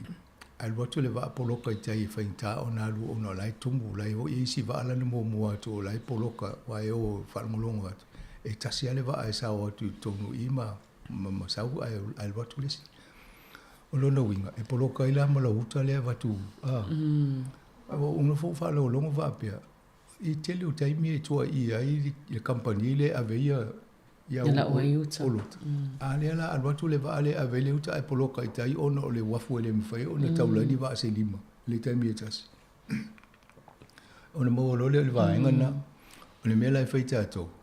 Ia mamau ale fofuanga le vengo la uta ia lava le taimi a poloka i tai le va a pe fia disi aso e toru le la taula i tai le yo uta. Ala o ia vale le taimi le te tu ava noa ia. Ia le pona fo i la masanga a whai o ni tawalana na ilo le ito inga o loa e mawhaina ave le umile au ngā ai. Ia wai. Le tauhu atua wa expire. Na, alo na o atua usi uma mea me ko ila e vatu wha malulu e vatu o li sua vai au mea. Nei, atono mane foltano anga le vatu mta upule mafu fafo iei. Ina ia whatala noa e au ngā fo. O lelei ai tā amata mai isi o vaenga ia e taltano e fo i vaso nei. Tā amata mai i vaenga ia vese ia meo iso mui tono supermarket. O ai pele o loa ane e se pepa o lea e tamu whai eso i supermarket i umalawa i tono le tono. Nā, e iei whale ainga i tei Wellington a tatele o mai. Sa whaima lisi mai lungo le pepa Wellington ia i whale ainga ia maua i e o le mena mo i whale ainga na saua le ngoi lunga, le aima tangate toi fio e ai e nai le lunch. O whale o loha fo ila i e mo, o lewa e tu le motu i saute o countdown. I o lai ta ua i o e awawa ai tangata i le ropena mai mo tangata i lunga le ata i me fo le teli. Lewa i e toa lai tolo, le tama i su mui lunga tu lo lava le whafonga le, o lewa i maa rulta e au le ai vatul poka la mene. O ia se atu i fi aini mea ai pawa e to lai vai fai fo le po fe na fa ta welo me tau sami e silia lo walu fa le ngale te to lai kuka mai luma o la titi lo to ia e fa la te le lo fo po al me to lo fi po il fa le ngale a mena o le wa to e mul tai nei la e wa nga vo le va ye il sa ngale mu ta ma fa meni ina i fa ia o si fa lo to ta puni le ia ai va mai na pelu se furu e fanga i sumu na tatau no le si ai mau o mai fa e o lo ingon to te la fu sumu le i ma le fo ya mol pe se fo le o i sumu te le lo le ma ya o a fa le break na ta mai la i pe se na si tato so se le lo vo i tato se o mangale pe se ni sumu na le tato tu lo fu tato pusi le fe alba i so ia o me tonu ana ya nga te fa pena fo me la ma te o e fa fiolo la nei pusi la e fa tu o fa tu pe pusi o pusi na le pui pui ta to e va ia i so mu il fa nu Ia ul tonu tuliana I pusi telefon la toa o ngā mō tātou. Ia, wai te ino e te alo e whai lau wha atau wai I le loa po. Wana sau pe whalongolongo atu pe o au kilani fo I le isi le pe tele le mon me o le a. Ona o le taimi ne o le tau ma whanawhana ma le vevela e whai ngofia na tele I to e ngā mea ola ma manu la aiti e. Te longa whai New Zealand mena whai sa mo yaso la o te tele mo manu ai niu ma. Na whai lea o le polkala mena le malo. E to tongi tangata pa ala to mana avivi I ma na manu ai niu e. Ia, loinga e o tātou so iso. Na mo to leo le iso mo tangata mo melan tupe. Wai e o te loe le na o kila ni mo kala se te malimotu se o te loe la vei tātou nei. No uma ia le ia iso. Ale le leila le vai. Ia o le mena e mo. Ia, maloa ia manuia le sai nga isu mun vai ngol vai aso. Ia o lea ia I whala potopotonga ia pe ua tosi atu I le minister so I fua maloloina ia wha apea fo ia minister I o waenga ia tau Māori. Manisi o whala potonga ona o le tūlanga I le tūlafono fo I lea e wha natinati ei nei ona tau mawhai ave ese le ne tu la fono le sai e fai titingo le ula tapa ai tono le atono. Ia, leilo I po le alfa nga solongo le fa tanonga le tu la fono le po fa na tina le fai ngole pili le po le tu la fono tau fa ofi tono le parlemene ale mana ave ile komiti. Le umal matal tano tu inicio po climate e fast food wiva ia fo ia ngaluenga le umal fa tu langa e malo e fa tino il se la waso mo lan no fo inga. O tele o le fast food wiva ia e toi sui ai tu la fono. O le sila tu la fono lea mo le ulo sika tapa. E ila fa la tonga le ta o le Health Coalition Aotearoa. E fast food lima ia mo meo o NGO po wa fo I fa la tonga I e ngā lulu e fa atasi. Fa popo e mafo mai maistanga te e langolango ina le fa la tonga ia vaenga I fast food lima. E wo seni lima I le tusi o la o wato ele fautuanga le malo. Fa mole ai le fa tino le tau fa iunga lea. Ave le select committee. O mta opu te tele o ngonga fa pene ia fia ila le New Zealand ato e tauna ave to ilo toa. Awa nala na fa il tu la fono. Na ui uma awala fa pena. Na mai ave fa tala no e tono palemene ilo ka e committee fa palemene. Ia ma ave fo ia fa sea ma fautuanga ma o ia e langolango ina ma ana to ia na fa tala noa ia la ia na fa sa vali lola ia wa fa tolu ana fa tau ina tonu pan mini I te fono fo ia ma apasia ma lu fa tau ngolo na lu pasia fa tau lo tolu ia fa lo fa tu la fono ave sai ni le kovana fo le tato le kam ne geno ia to a mo lo le fa mo tu lo le aso e a fu mo le fo fa ngangol tu la fono o le la to la ma tau sanga le malo fa mo le ave to fa tala no le palemene le ina ia le sao fanga fo ia mo to ia fina ngalo fa alia le tunu pe po le atonu wale me langolango e a fo e tau no mafuli ele tunu a waile ambai e tonu le party le national team ina fa le no ima fa tala no fa to sina le tunu wa ina ia palo to mo la to ale te ia wa to le la yo ale te wa mai la su tu la fono ale i wa te lo ana mai tonu le team le na fa ia fa to sina ele mo se e palo te I to nga me fa peni ia ia atonu va vai futa to mo I o to e to so ni so fa tonga ia ma vai ta si ia o to langa na fa palemele to ilo committee dia ia na mo le stato sawe fa ali fo ina ngona fina ngalo ani vo le fa tal no lungo tato li to I fa so ye fa po fe ma fuli el to te le tato pe te dia la to le alu fa ese le committee le fa palemene e ilo o le tele o le taimi sa tau mawhai e whaatal no fo I lea mata upu a I le tau mawhai ngai na ia ai mai se o le nau ta ingai na ia whai titia level to langa le lau la tapaa ia o sau nei ma le vaenga le o le vaping ia wa tili tele le whaafitau ia le o tau mawhai e to e suia lea ma ave esea lea tau mawhai ngai ia e tatou tu loa pia po le ale tu langa le ao ia Ia, o la foi mai ma Maori la tō langolango wale maua Maori. O I le te le whioti ai Maori, mali li waina tangata Maori. Te mana tua le taimi o Tariana Turia, le whipule Maori le na amata male pātia Maori. Ma hone Harawira. O le na tua whailatanga, o le mele o whioti ai mali li o tangata mātō, ono mene o sikaliti. E lua me tate mawhoi ia, o ia et nofo toi tō le mele o whonga lea leina ma. Ia alfa bila o le mai fa to sino tangata o le singa ngo fi ele ma fo to pe se fashion o le te o lo lo ya ma ai le lo e va vena ma li o le o le Te mana tō fo ia so ia i me se tātou sa moa ma a pi o hata tifanga sa vavai ia ele se tifanga i le sau e ula le tapa e le lopo i se vaenga o nā i tō ainga whaato sina sa na tō sina i tangata ma pe mana ia pe au ula tangata pe o tua a fo yo i te mi na o mo mai e mai tangata fa ma ni mai ya o so enga umana mai o mena o ata uma ti fanga na fa ya lo tangata o isi le lo la fa yo lo si kaleti la ngai fa to pe la o kampangia fa ngole ata le a ia o fa to sina na i wale na lo ma asa oi e vai tu lo lista mai titi ape o tama autu tama la so la tala fi tama autu vo ya wa te ale wo ale lo mai o le tama autu la ave fu el sikaleti company la ya o tama autu te el su e mel tope e na lo le pamu so lo isi o le ese senga la tama autu la so ti ya ti fanga mo mo le fi tama autu le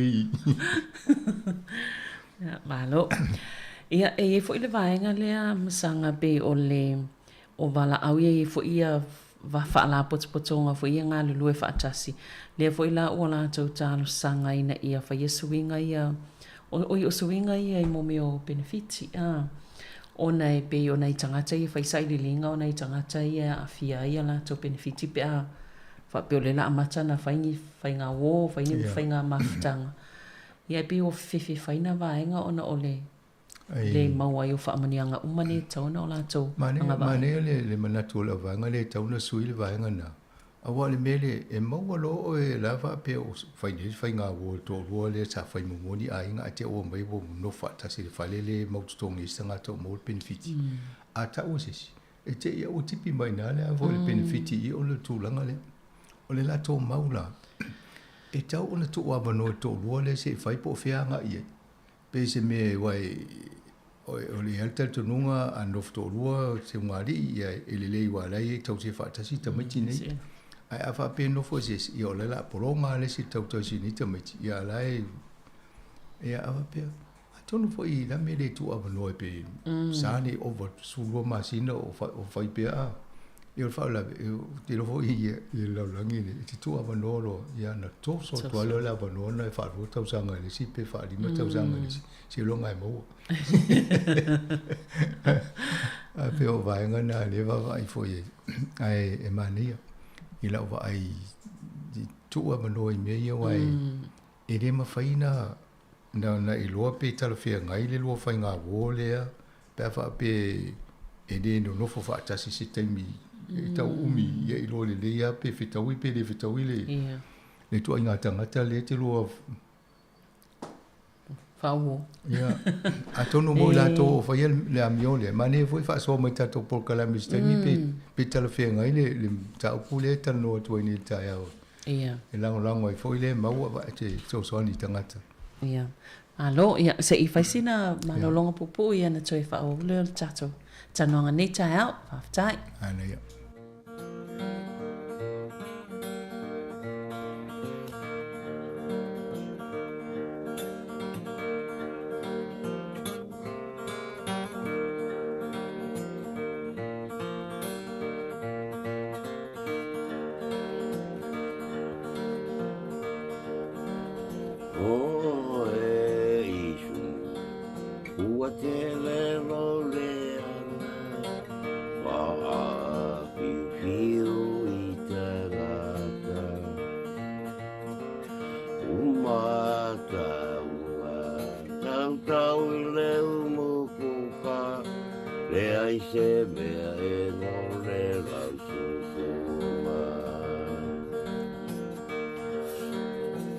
Sola ese vale. Sei tu io si o pia ula vale. Asau le pusi le unga rua te tui. Mata mo e oi le tau pusi. This is very pretty.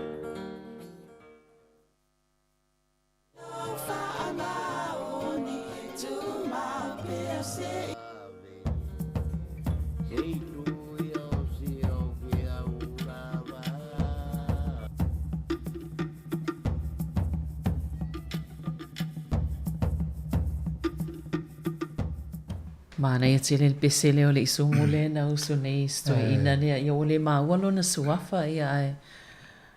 A pesea ia sa usu tamaiti a onga ia so ia wai fa ia pokalame a on. Mana ia fa se kopi le pesele a la full countdown. Fa longo ia tonu la telo le nganga le pesele ma fa mui mui. Le anga tele le isungu viu la fa. Fa fiu tanga. Malo ia. E le vaenga lea i le au nanga fo ile o le telefoni le vili le tasi. A pe o le sa mau fo ia i wha maunga a leo pe o na ta ua fo ili potia pe o au nanga wha salau le teo New Zealand pe o le sa wha lia i fo ini taimi o tuana i sa fautua ina i le vaenga wha upaya le leipa po lato whainga malo pe ua tuai tele le po kala me ua tauna sui ia o tene.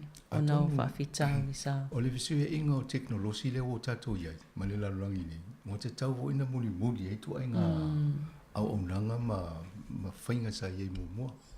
Ia a tatou wai fo i telefoni, fo i le wha pe vidi a sola a. Ia wali tu e telefoni na, ia no mai le o foni fo i telefoni omi. Ia o telefoni, a inga wali tu e telefoni wha pe na o telefoni whea vea i e wha o ngā isi ma.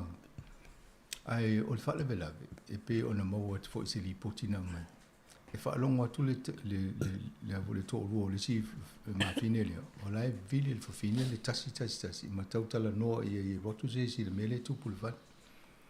Ana wha pe ma whaina ale text. Wawa i le i ropo lai wai le whaalongo atu lai vili ma tala noa a. I to inga sui inga fo le whainga o wale tala noa i. Whanua e le tupu le whale velawe si tina lea. Nā lai mai la tō mau. O taunta wa i e sui le whainga o le wainga le o le whamai e vili tas. Ai whaisisi a wala e whaiana whaonga le tas wale omi ai lafo e se message ai o le vili le telefoni.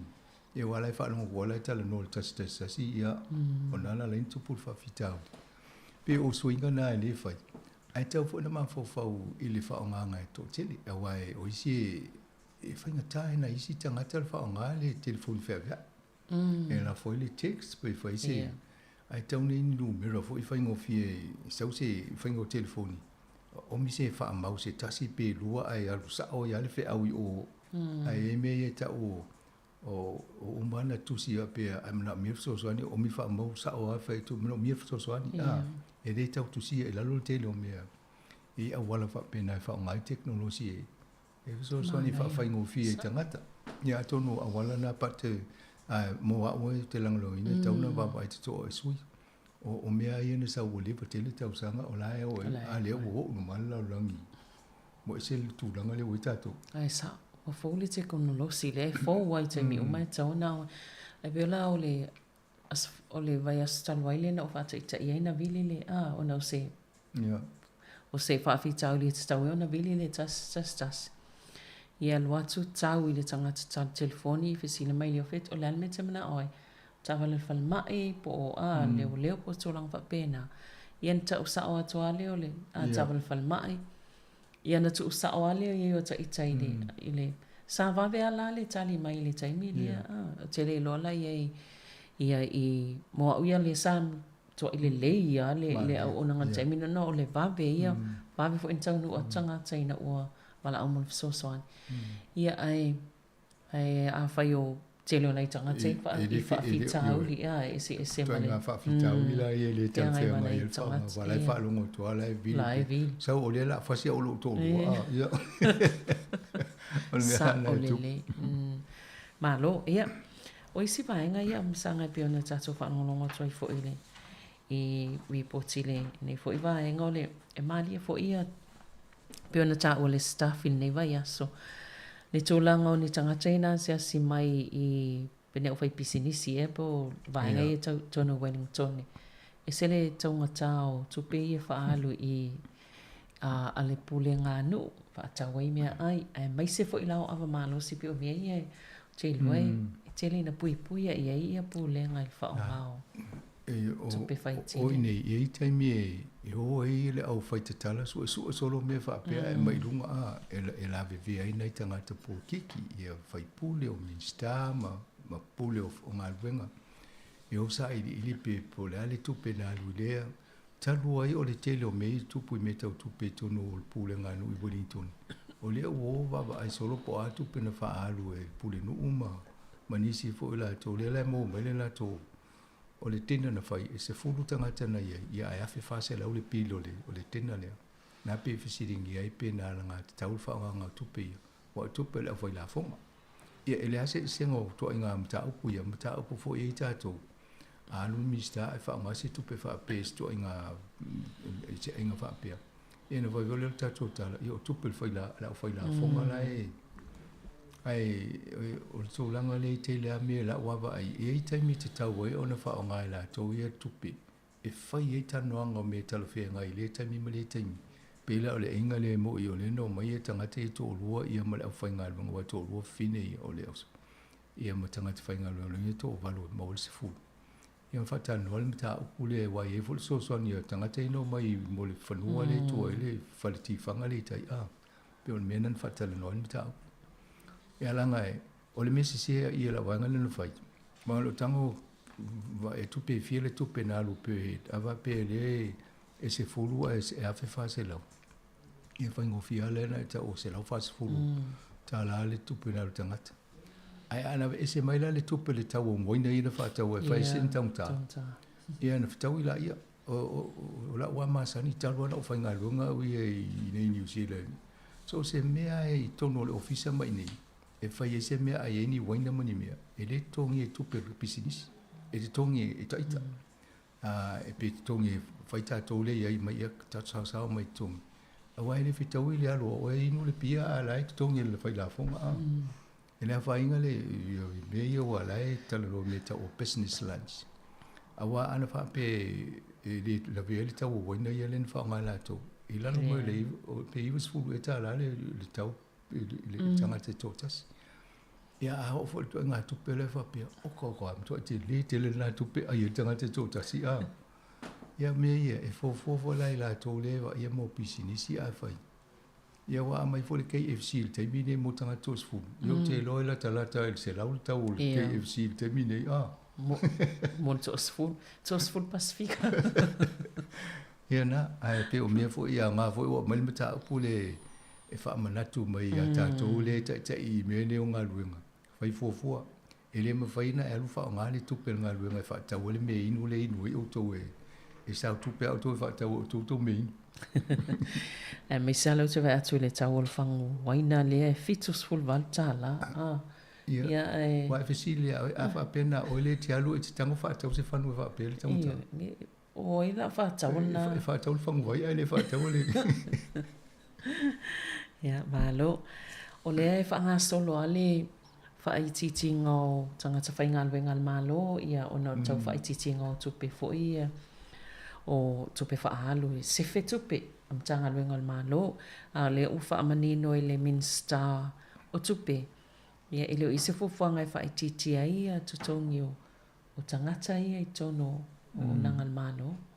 Sa, a tono ngai whainga e maoti ale tūlanga lea pau al me fai ngā ruenga, o le vahe o tangata fai ngā ruenga ia tau mau wai le whaititinga o le tupe le whaalu le malo. A wai e le whai ngō fia le me le ele mwhaina e whare tangata. Le la tō mau unga oto, a la palasi umatatu tongu. E le o le mea nā lo o wawa e me le malo. Lo inga kusa o lau wha me le malo. Mau tō pēta tongi e whaititia la tau fai ngā ruenga. O le popo lenga la ngā ruenga mai la tau le wa ia tangata fai ngā ruenga.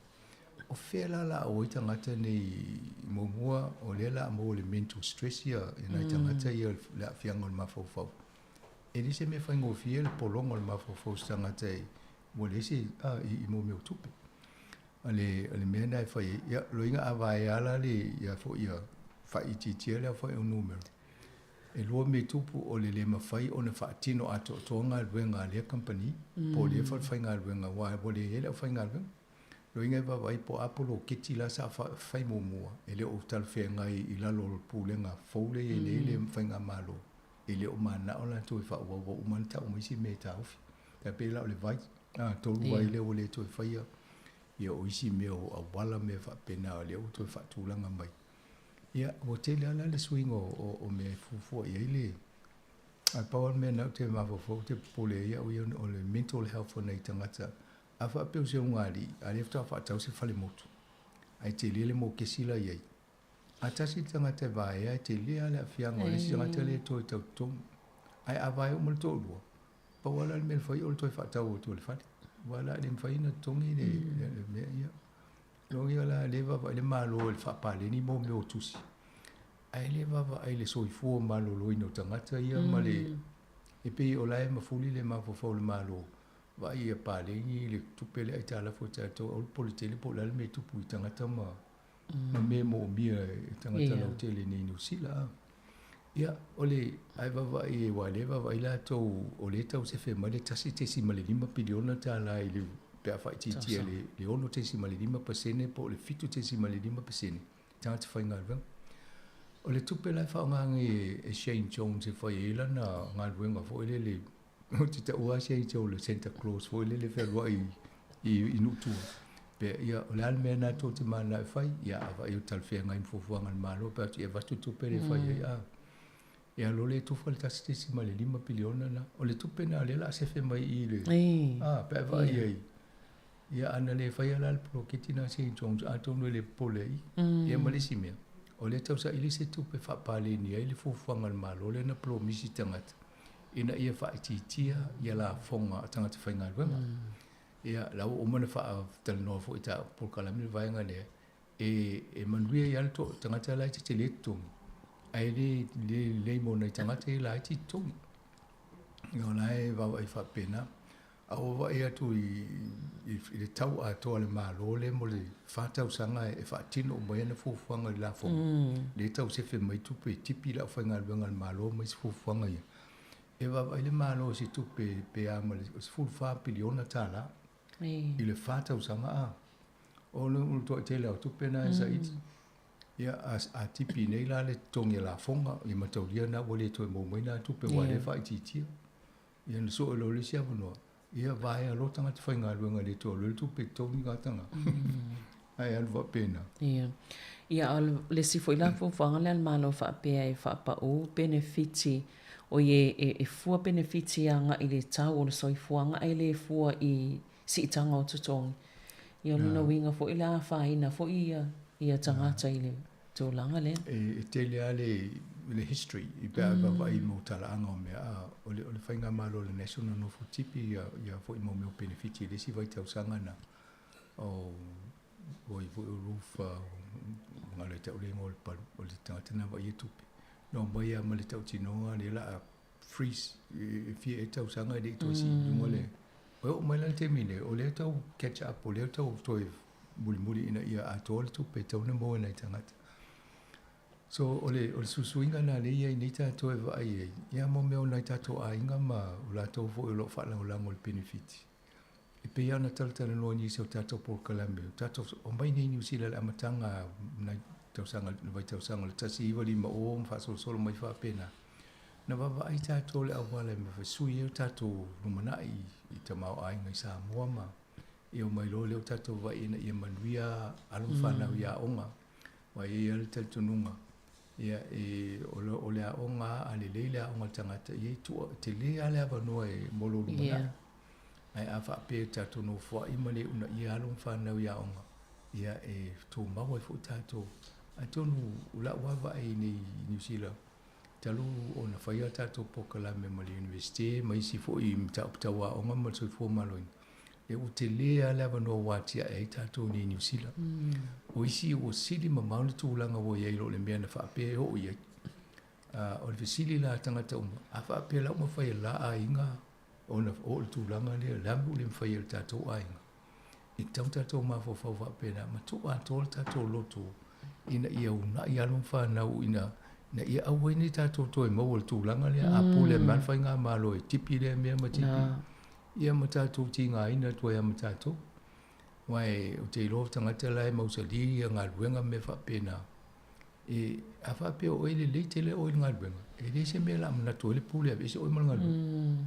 E vai e whai nei. E le ma whai o na whatu piki so e va pe la fa fe na ve tangata fa tu to ina fa mo ina tatu malu ia to inga me na tatu ma vo fa ia fa malo lo si una i pe alo fa na e tu ava no o si e de nga university ai o nga mo meu trade si nga venga fo ia o fio o le fo tu tong ia la to na e tatu va i mo ava no ava pe o ta lo nga le mo to le ia lo wa ia una i le na vai tato ai ni foi tonga o ia o tele ai o foi tau le talo ni stama uli foi le fai le fusu la foi le Adesanya ia o la wa matana fai ona ia fale no foi tangata mo tonga ia o tupe mo mo fusu ia na fusu anga le fai ia lo saula ia la lai poto e alu fatinga le ulu fusu anga ia la sau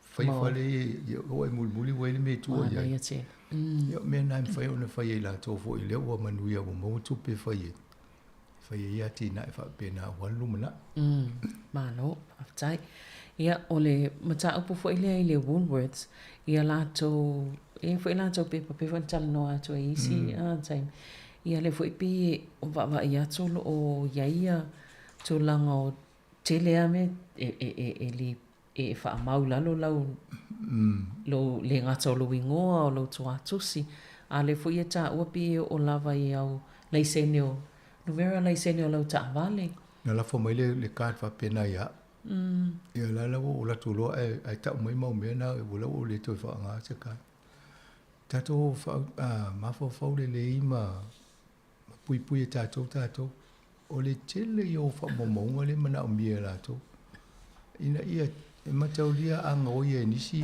e fa mamonga le la tu i faloloni ia lo inga voilo uma la to lo tangata o lo no mete no foi o lo telefoni o lo emaili e wale to tongi fo i lo card e mene e mo e mo le card le si taimi le card number te holanta to pui to also ona tu wa o fa mamonga i company ni awa e ele mele e o la si fa ngale IT le si e ona lulo le te o fai an telefon e mali mato tau ane le mato fale mato no fong e ele tanga tau alu tu ulunga le Facebook o la watu o ia ona le fale le o no address le ai po e o le atol mato fale le ima le mata fale vo le si o va pia o va tu le ia sa idi le po ele tanga nei o la tu si alonga ingoa al fanua mato mo le fale le ia to inga mena o fai ngofia ni sina o pelo in fa pe ale o tangata life e vai tau ile pose le pe o le o mane il sa vale mane fa ale lo ile su le lo po vele me la no o son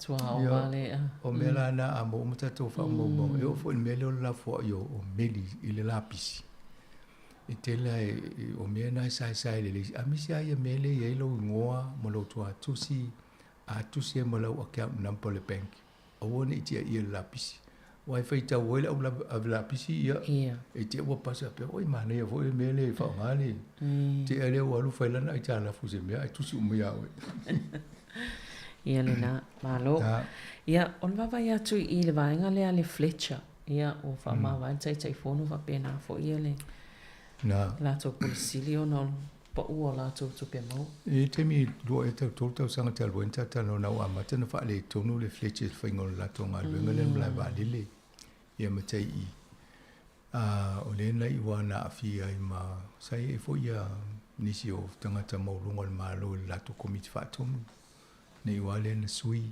nisi mai le komiti ia le wo mai nei na le palasi la lo polo feature company le hotelia la le ngaule ia nei ia na a mai lo le wa e se 1 miliona le a fo le mo le first half o na le dono masina mo se lo lus fu miliona le ngau le ia I foi pe va italo le tupe mo me tupe fa adu e ana la fa ma vai ele le CEO le di le tai u to fa ma vai ma le tai fono le komit fa ton ia la wa ala langa le au fai shares e tau na fa ma vai mo le board e le se me ma ne to nga a pe fa pe le wa alu fa sala la u pe pa ni New Zealand ia tala ia fa nga board members ano au la le no sa vali e le se me te no foi o ala e ia la fa mai o le no fo tau fo fa fita o fa le vela o le na so o mai ma le si tau sanga le na ngau e le se tala fo le fa pe e la le me ona tupu I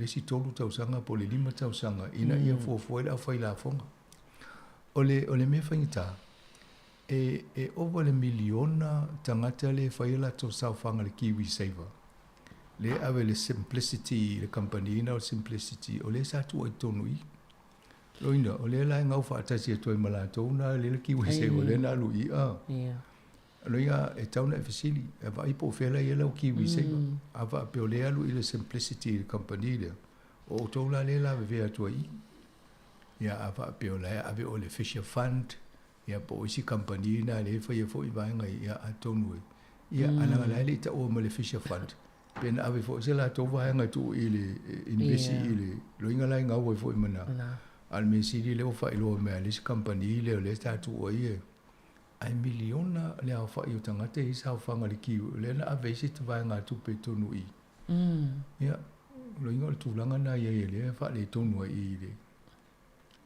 ai le fa pe o tapunia ta se al me le o me se tangata I se suil fa ngol company la e tu ia le si la tu pulo kekti Australia la te le ngau mai tu pe ia ma tonu ai ne o fa sina fa inta o le ma le fale le fa I kala state le fa la tonu ai fa le tonu ai fo ia o ngai nga fa pe nei ai sa o le simplicity Kiwi Saver na e ona fa linga e miliona le fa ia Tele na numero si tato facili tato po fele tato Kiwi Saver po alu me tato tu pe ile Fletcher sa so university tato si ana I tonu ina ia o tele loi o le lava tato te mo le mawina lava tulanga o I taua nei taua lava le lua Ukraine Malusia sara elu le pe o wanga ia ti oi Rafa e po ele ngo pitonu o le o tonu I Palestina ia o le maua le pale mio Israel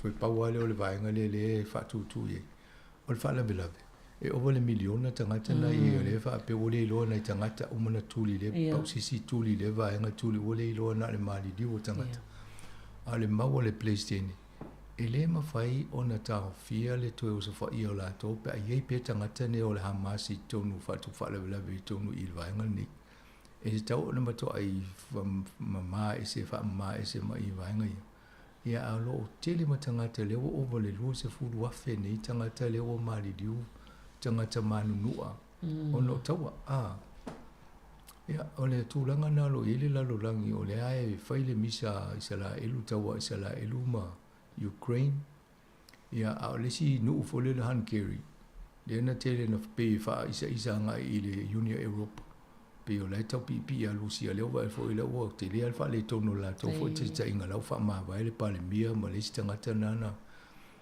ia la o te le tangata la o ia le lopo fai te o so mai lo na e se mai le Union Europe mai lo pipi a Lucia to inga mena o tupu vai pe o lai la tala to ia Lucia ia vai nga na lai tu ia o mai I Amerika ia te le lope na wha fonga le tunu I saunoanga fo Donald Trump a fa pe o ia la ye nei wo leva na fa ile nei to o ese e nanga le tong ia la to sa fanga fo I tu pele tau na mai so ne tu fa singa ma fa malan sa no anga pe a va pe le tong e fa ia I ta Lucia mai to ai fasita ngata va I to ngata la ma wa e tele mana malamba o I Amerika tangata I lango Donald Trump ai fa pe fo wingo tangata ye e se ia sa no nga I sa I manu vo ile dia ele pe o te ta e ala fa pe se yo o fa ngana ta la tangata na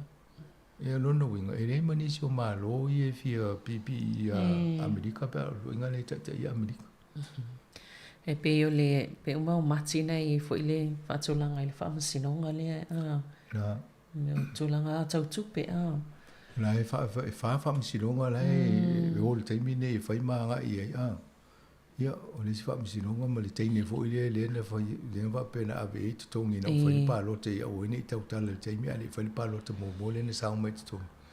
Ia pe o me wha pena lo tupu pe le nuu leo Amerika. Ia tato i nei.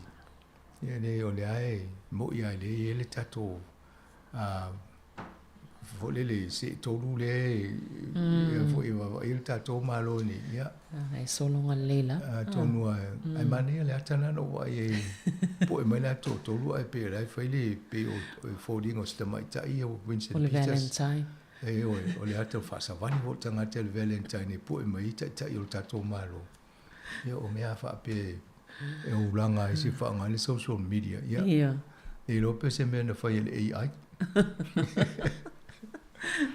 ai mane vota i se tata no teknolosi wale la multa te le va i ele pro la vo ele tu inga mele no fetu nei Apple I don't know mata foi mai mol TV ele Apple ele mele mai tu i lungo lo wow ai mata i ata o i ton ia ala o ila le si tangata fai tō whaafo e o ie e ngofo ma ai teknolosi e se ma fai e na ia mori mau pe se mele lei pe se mele o no fo fata tai sa ulo malantala o le mai mau tu pe le mea fai me o le tauntai o le limafe tala Amerika le ai wat a tu lo wa lo e uma uti ngalo lo mafa lo ia lo ke fia mata ni ata ai uma uti ngalo wa ia toni ni va mata wa le fio solo me lu mo mata ia ona ne mo ni mauna o me sa tauna fai fofua ma le si me eli miti le au nga le me la ne va ai eli tele ni si me au nga ia ma fo le fa pela ma ni me tu lo mata e tele to i lo mo si me ala to tanga ngo i lo fa le ala te mata le me le fai o lai te fa longo i me fo i fa longo i me le te mata ia e mo to tanga ta lu me lo fa le ala te tinga e lo le ma ia ele pole tanga te le tu pe wa e pe on fa tau ngole ole stama i me fo i le ia tanga ta le la toa fo le e mana o ai mo se me o so sticken lo si fo wa o la toa tau na il me le mo ye me le eu falo la vena ele va ai mena le tanga fa pe o Sherry Palmer le tata muli e tata office e o ye na e tano longo TV e fai a onga investe tano no ta op technology e o ye la na mola na vaenga e mato ai lo te to tele technology e ma mo mai fautuanga e fai fo la to por kala me a o itanga te o la fai fo por kala me mo tanga te fi lo fa ngale AI me ta le prompting e tango o mi me mo fatu nunga ai vo se sia ma o me va pena o ngai ya o te mini yo na me la mo ni mau tu langa nai ale no ma fo a tonu a musta tu fa taule me le ta me ti fo le ta tu pulanga a vesi hol pe o mi fa tai wa i le ta tai mo sta tanga sa mo me va pe se no fo se me va pena ai tonu pawale me au ngai ia va ai anu fa na le to nga teknolosi le wo la lang ia wa lista miti amata ina na miti lo polane me o ile na ia fo va ai mula ngai numa no ia atono mta upi fa fta sanga ia no le taimi ai fa fta tele la mo po kala me nei tau ia mo le malu fo ile fa fonga ia e toi mau fo ile tato po kala me masani nei ia ile taimi masani le vai asofo ia ai manuia lava taimi o toi mo le nei fo iaso alo fa fta soi fo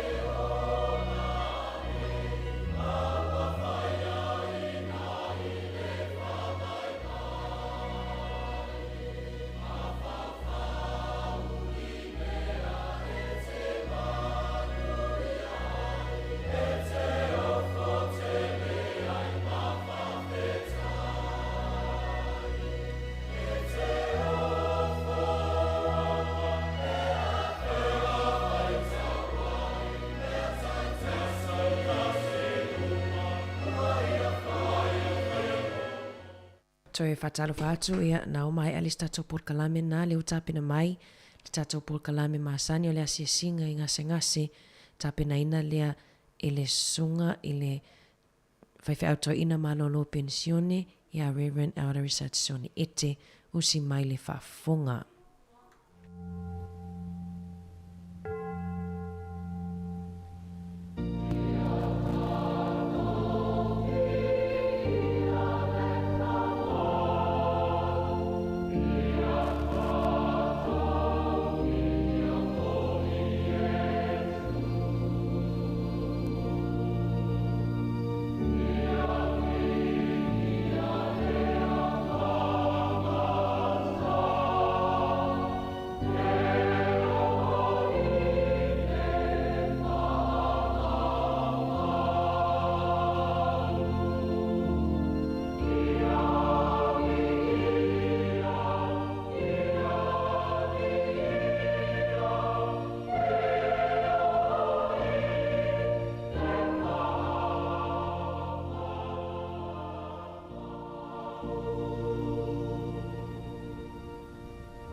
Fatala vatu le nganga whaaloalo I le mamalu sawo o le au whafonga le nefotai o fau. Talo va yoto pa ia o sa ma whainga tā whaalitala le lei. Whaale anganu ma whaal malo te nane le mamalu lau tele o le au whafonga talo whalava. Whamalo soi fo maua malo tau langi matafi. A talo foi le mamalu nai o tato matua tausi o te mam tina matutua.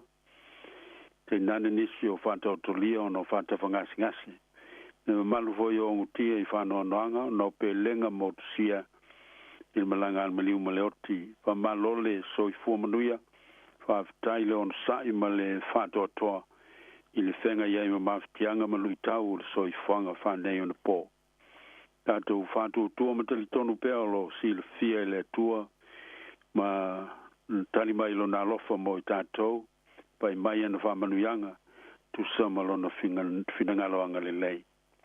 Al si fonga ne lo moi Wellington malana por kalame masani yes Friday te tasi ma sfulu tolu sfulu li taiao e o li sfulu ma le tasi o le atato tapo ai le tua il le no vi atu I le li ma ye fai pesenga I lo swafa le silsiliese ye ta watu li taiao lo walofa ye ta watu fo il po lo famaoni e o tato talo le tua silsiliese o le punava I o le ola o mato wolai le o tau fi mawina I mato I o aanga le lei ma fo I mai o manuia matalasi mato te tiwa I le ola nei o lo walofa ma lo fa maoni le liu o maluti ai lo mato wola ana ngofie ua fa fo I o mato mato le fatu tu le nei tau e si tia le mato vi inga o le mato whaftai ma le whamanui lo swafa ma malu. O no le matalasi o lo walofa, ma lo whamaoni e meise o au whamanuianga mo lo mato wola. O lo mato wola li tino o le mawhauwhau e meise le angang. Whaftai o mato lia manuia le nei vaenga o le mato malanga tau amata o le nei voitau sanga.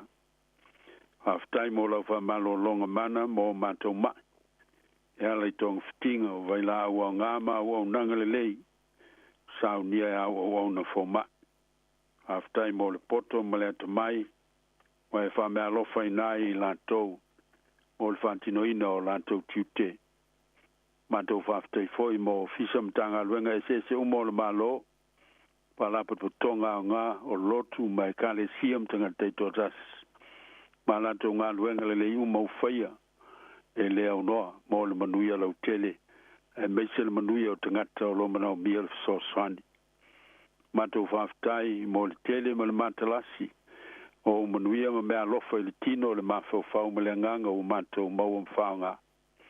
E au ina matou viia ma whamanui nai lo swafa I leo noa. Whaftai sili o no lo matou whaolatanga. O sauni e ala le soifua pa I o lo walo Iesu Keriso. e ala ilo na popo ngā whaamsia o na maliu mo na toi tūmu malu. O na fio ai le langi ma le uina mai o le mana o le anganga pa ia. Lo tauto luaina lo mantou vai vai. Wha ato toi nai foi lo mantou wha o le tanga. E ala ilo whantua tua ma le salamo wha mao. E tu mau lo swafa le tua tolu tasi pa ia le vi inga. O le whaafitai ma le whaamanu e whaavavau. Amene. Tato pese le vi inga o le tua.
Soto mtapo tolu o te feita wina ma vai po fitu fa ngata mai fai po sefulu fa fonga mai o fionga pa ia le tua futalai mai le o le li o mutua va ya tu le popo nga o no o lo ia pito o fa long foi lo lanto walanga o no e pule va sa wai ai lanto o wi lo foi lo lanto tinga o le nei o luifo o te la vea i mai ante i lanto o i lima o i kupito. Ma ua vei nai i lanto i le nu le lei ma le lautele. O le nu o tawhea i le swa susu ma le meli. O le nu o le mea iai sa kanana ma sa he ti ma sa amari, sa perishe, ma sa hivi, ma sa iepuse. O le nei fauta, o mai ante au le langa o whanaunga Israelu.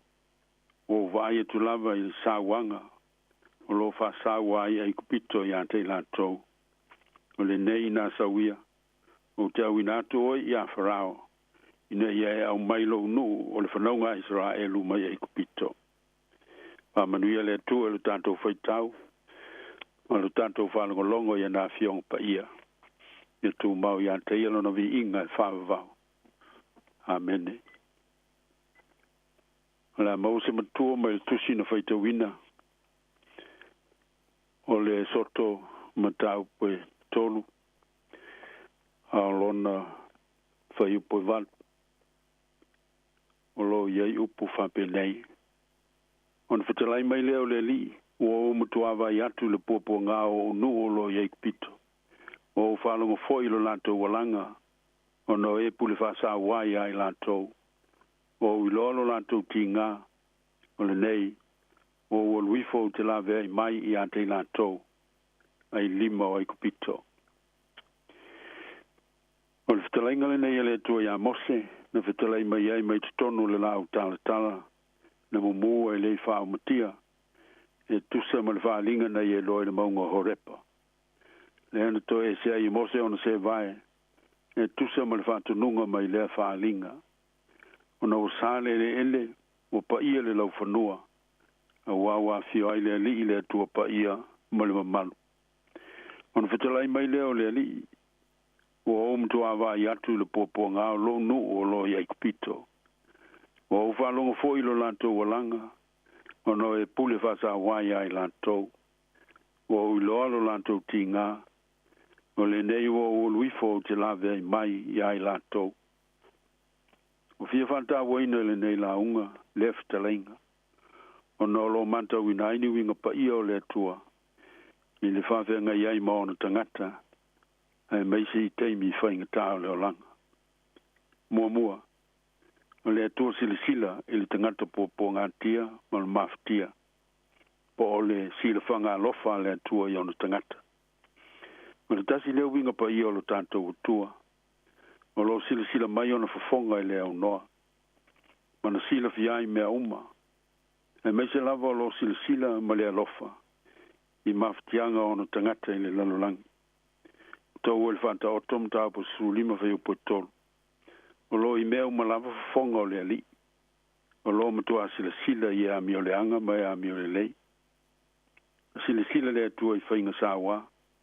Ma le whapolonga ina lo nanu I pule ngā wharao o I kupito. Sa I ngā lue ai loa.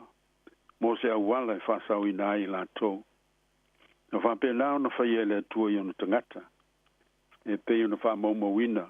I tala le tuspa ia. Sila le atua I tau le sa I ta. Tani elu Santa Raka. O mesako ma abteniko.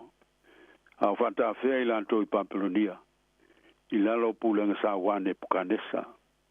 Na la vea I le atua ia I lanto. O sila whangalawa le atua na ia sila ai.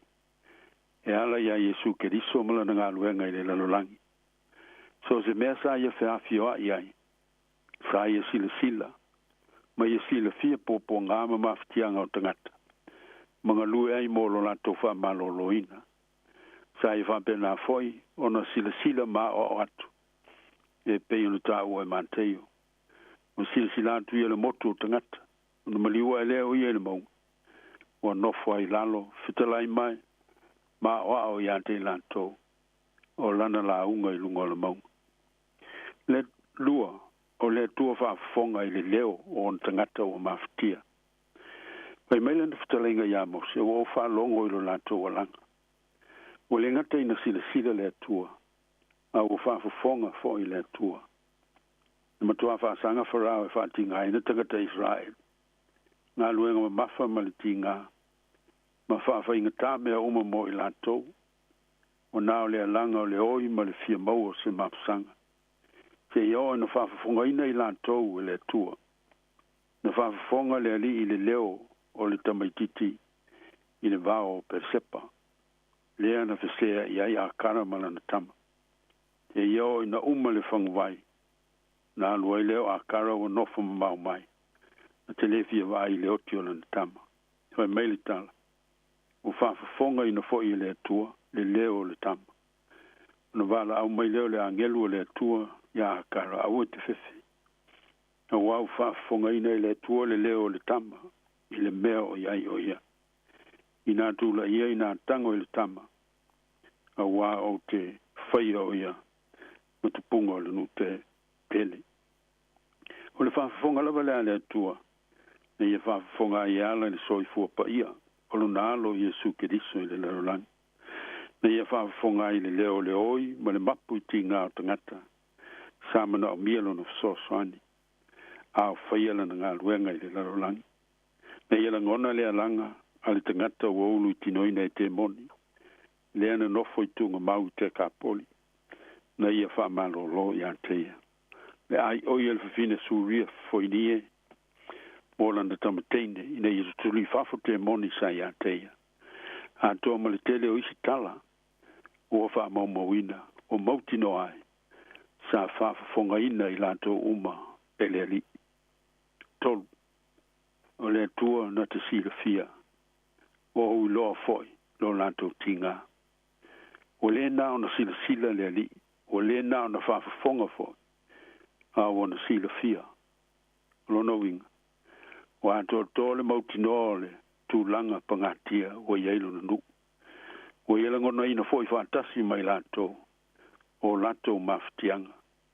Pe leo le na, le tu ai ngā iloa, o lo vitalai fantatau i aile tua, e pei ona ta ua le perfetta. A wao au nei, o au iloa manatu, o manatu ai ante o tau. O manatu i le manuia, aile o le malaia, o lo vitalai mai aile ali, e foa inatu i ante o tau, nei unga i aile wha moe moe. Le whalinga fo ina ilo Ioane i le moto o pātamo. Ma tusi e kale si e fitu ma le keriso tau tu. O lo mau ai upu nei i ia tusi teitas. E pei una tusi le kale si e semurana. O au iloa au ngā luenga. Ma lo popo ngā, ma lo motiva. O le kale si e feso. O au iloa au ngā luenga. Ma lo tinga, ma lo onsa. Io e le upumoni, o le ali ilo tanto utua, o lo whaafonga manino, o lo sila tutoa, na te iloa le leifo i tanto te totas, mo tanto tangata. E le aise mea e whane nefu, pe au aoa, i lana sila whangati. O tanto pupunga, o tanto maftianga o ngase, o mai o le tino, o mai o le mafofau. O whano noanga, ma le loifu fonga malingi. O tanto popolenga, o mea whawhatiata mai. Ma lui tau tanto te tawivi ai. I le tino le mawhawhau e meise le anganga. I le whengai ma whawhita auli, le olanga, ma le soifuanga whanei on po. I le o lilo, i le sila whanga le atua. O tanto mawhatianga. O tanto vai vainga foi, ma o tanto toilanga. Mai tu waso pong sao le tanto wola fan tua. Mai le vaenga muli le matua. O le nei, o luifo. O te la vea mai i ante lanto, ai lima o pito. O le tua ua fio ifo, na te la vea. O fasa o loto le tangata mai no noanga, o le angasala. O le no fwa i le tua, au anga lue le tua, mo se ngā lue ngā lofa, e la vea i ai le tangata. O le nao na misi a lofa le tua mo tanto. O ia fio ifo, whaola i ai tanto. O ana tu ese o na paia, ma o na mamalu wha le tua. Ai fio ifo e whaima tangata i le lalolangi. Le ai kupito. O lo whapolonga i nai le tangata, e lana lava angsala. I oe, le winga moni lea, o le tua soifua. Lo tanto whamanatu ina pea, il fio ifo le tua e ale no nalo pele o Iesu Keriso e la vea i tanto tangatanga sal o mawalu tanto fa moi le olafo ma le ola fa vau pe o la Ioane a wau fa pe lava na lofa mai le tua e na lang o ia mai elo na tali i totas na ia le fanu stasi e fantu tua ia te ai mawa ia le ola fa vau ia le tua le vi inga amen. Io tanto tutano. Ma tu te vivi ma whaftai lau fiole tuolo ma tutuma. ona ua le aunona e silasila ma faafofoga ma e silafia o matou mafitiaga uma a maise ua e afio ifu e laveaʻi i matou ma faaola i matou mai o matou puapuaga ae maise o le agasala faafetai lou alofa ma lou aga lelei mo e matou matou tatalo mo lau fanau mafitia ona o faatafagasi o le tino ma le mafaufau sose nofo aga e ia latou maua le ono saʻi e lo tetele ma le faatuatua lago maluina ai o latou tautoga tiga e ala i taumafaiga ma togafitiga o saunia faamalōlōina ai latou aga lelei lau ufio pai atu i ai ou ao faamalōlō mo lau fanau puapuagaina talo mo tamā matinā matutua uma afeagai ai latou matiga ma lui tau o le soifua matua sei e faamalosia i latou o ai atu lou file mu i o latou loto latou mafaufau magaga tautolua ina ai latou faamanuia le aliʻie faamafanafana i latou uma lava o ogotia i fanoanoaga ona o pelega o mafutaga motosia ina maliu ma le oti nei tafiesea ai le aopogi sa faamaise ina ai latou i le malamalama o le toe mamalu o lo matou alio iesu keriso talo mo nisi uma o saisaitia i falepuipui e iaogā faasalaga e tupu ai le salamo ma se ola toe fuataʻina mo i latou faamanuia galuega lelei uma ua faia mo tagata o lo saisaitia i mafitiaga talo mo i latou ua iai manaʻoga faapitoa i tino o mafaufau mai se latou pol vaai o e ngugu ma logonoa o e pipili o nisi afiaga faapena nei e tumau ai lou alofa fesoasoani faamanuia galuega lelei ua faia mo i latou talo mo tamaiti matou oti fina ua oti a latou tani latou sauaina i soseituai gasauaga o e umaumau solo ma leini me nonofo ai toʻatele o tagata puapuagatia i lalolagi faamanuia taumafaiga lelei uma saunia mo i latou i faalapuputoga faigā mālō ma ekalesia soasoani mo le faalelei o latou olaga talo mo le lalolagi o loo fetauaʻi pea ma le toʻatele o afia mafaina ai o laga le aliʻie pave maua se file mu ma se nofo lelei o tagata talo mo fai o mālō i le lalolagi faatuputeleina faigā mālō lelei uma pulea i le alofa faamaoni ma le Hamilton faamanuia faigā mālō i niusila nei mai se foi lo matou tunuu i Samoa faamanuia lau fio i kalesia kerisiano aoao i le lalolagi ma lana galuega faamisionari mo le faaolaina o tagata faamanuia o matou aiga mafutaga matua ma fanau faavai le alofa atiaʻi i le faatuatua i lau fio faamanuia le au faafofoga o lenei aso talo mo faamanuiaga mo le ofisa faasalalau siufofoga o le laumua ma na galuega lenei mai se lona tauatinaʻe ia manuia ai nisi tagata ma maua se viiga mo lau fio tatou malaga faatasi ma lau fio taitolua lo matou ola vaivai feagai pea ma luʻi tau ese o le olaga faanei ana po nisi ia o matou tatalo tamā tuina atu ma le loto faafetai matou ole ma vala watu le faatuatua e ala le suafa o Iesu Keriso lo matou o le faaola amen tatou pepesi le viiga o le atua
le tu whaftai lau sungal ventuana penga ye man tanto fa fo ina tanto msini ne vutaya ai al tanto por kalame mal samlinga ama no lava whaftai fa manuia le tu ye to fa mangan wenga abe fo le malu lau fa fongal ne tayao ye ai pel manuia mal file mo le tu me se maftia i manuia le anga yatu le lumanai me sil fa yu ngole nei vai aso ile alofa malenga le yo le tua tato fa yu le talo tu mauma ye yo manto lunga lunga lo fa na pupu nga tia uma ile lalo langi le alofa tu no tele o la ufio le tua o lo manto tma le alofa silsili ese o Yesu Kristo lo manto woli ima le faola ma o pe manto le maftanga mafanfana ma lo lava nga pa ia nei se yo il fa vau lava amen amen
Ia nau whafonga si o tātou tunuu ia i le tāpenanga matango fie fo i o le tātou porkalame o le asia singa ia pe ona fitaitunga ia ia le sunga le whaiwhi auto ina malolo pensione ia risatisione ete mo le toileanga nga whaftai a vei fo ia e whai masui o le au whafonga whapere sui o le au whainga luenga nei a le siu fonga lau mua mo le toileanga nga whaftai le sunga le whaiwhi auto ina malolo ia mo le tapenanga matango fie fa mania le atua fo ai pele soifua lau lei ia sanga fo ai pele tino malosi a wale fianga ia foi ia male fina ngaluenga le atua ia ai usimai fa fonga fa fianga sui fe filoi ia awan nei vaenga o le tae au le watoro minute te ai le tu lai se funu maletasi tautu al si ufonga lau mua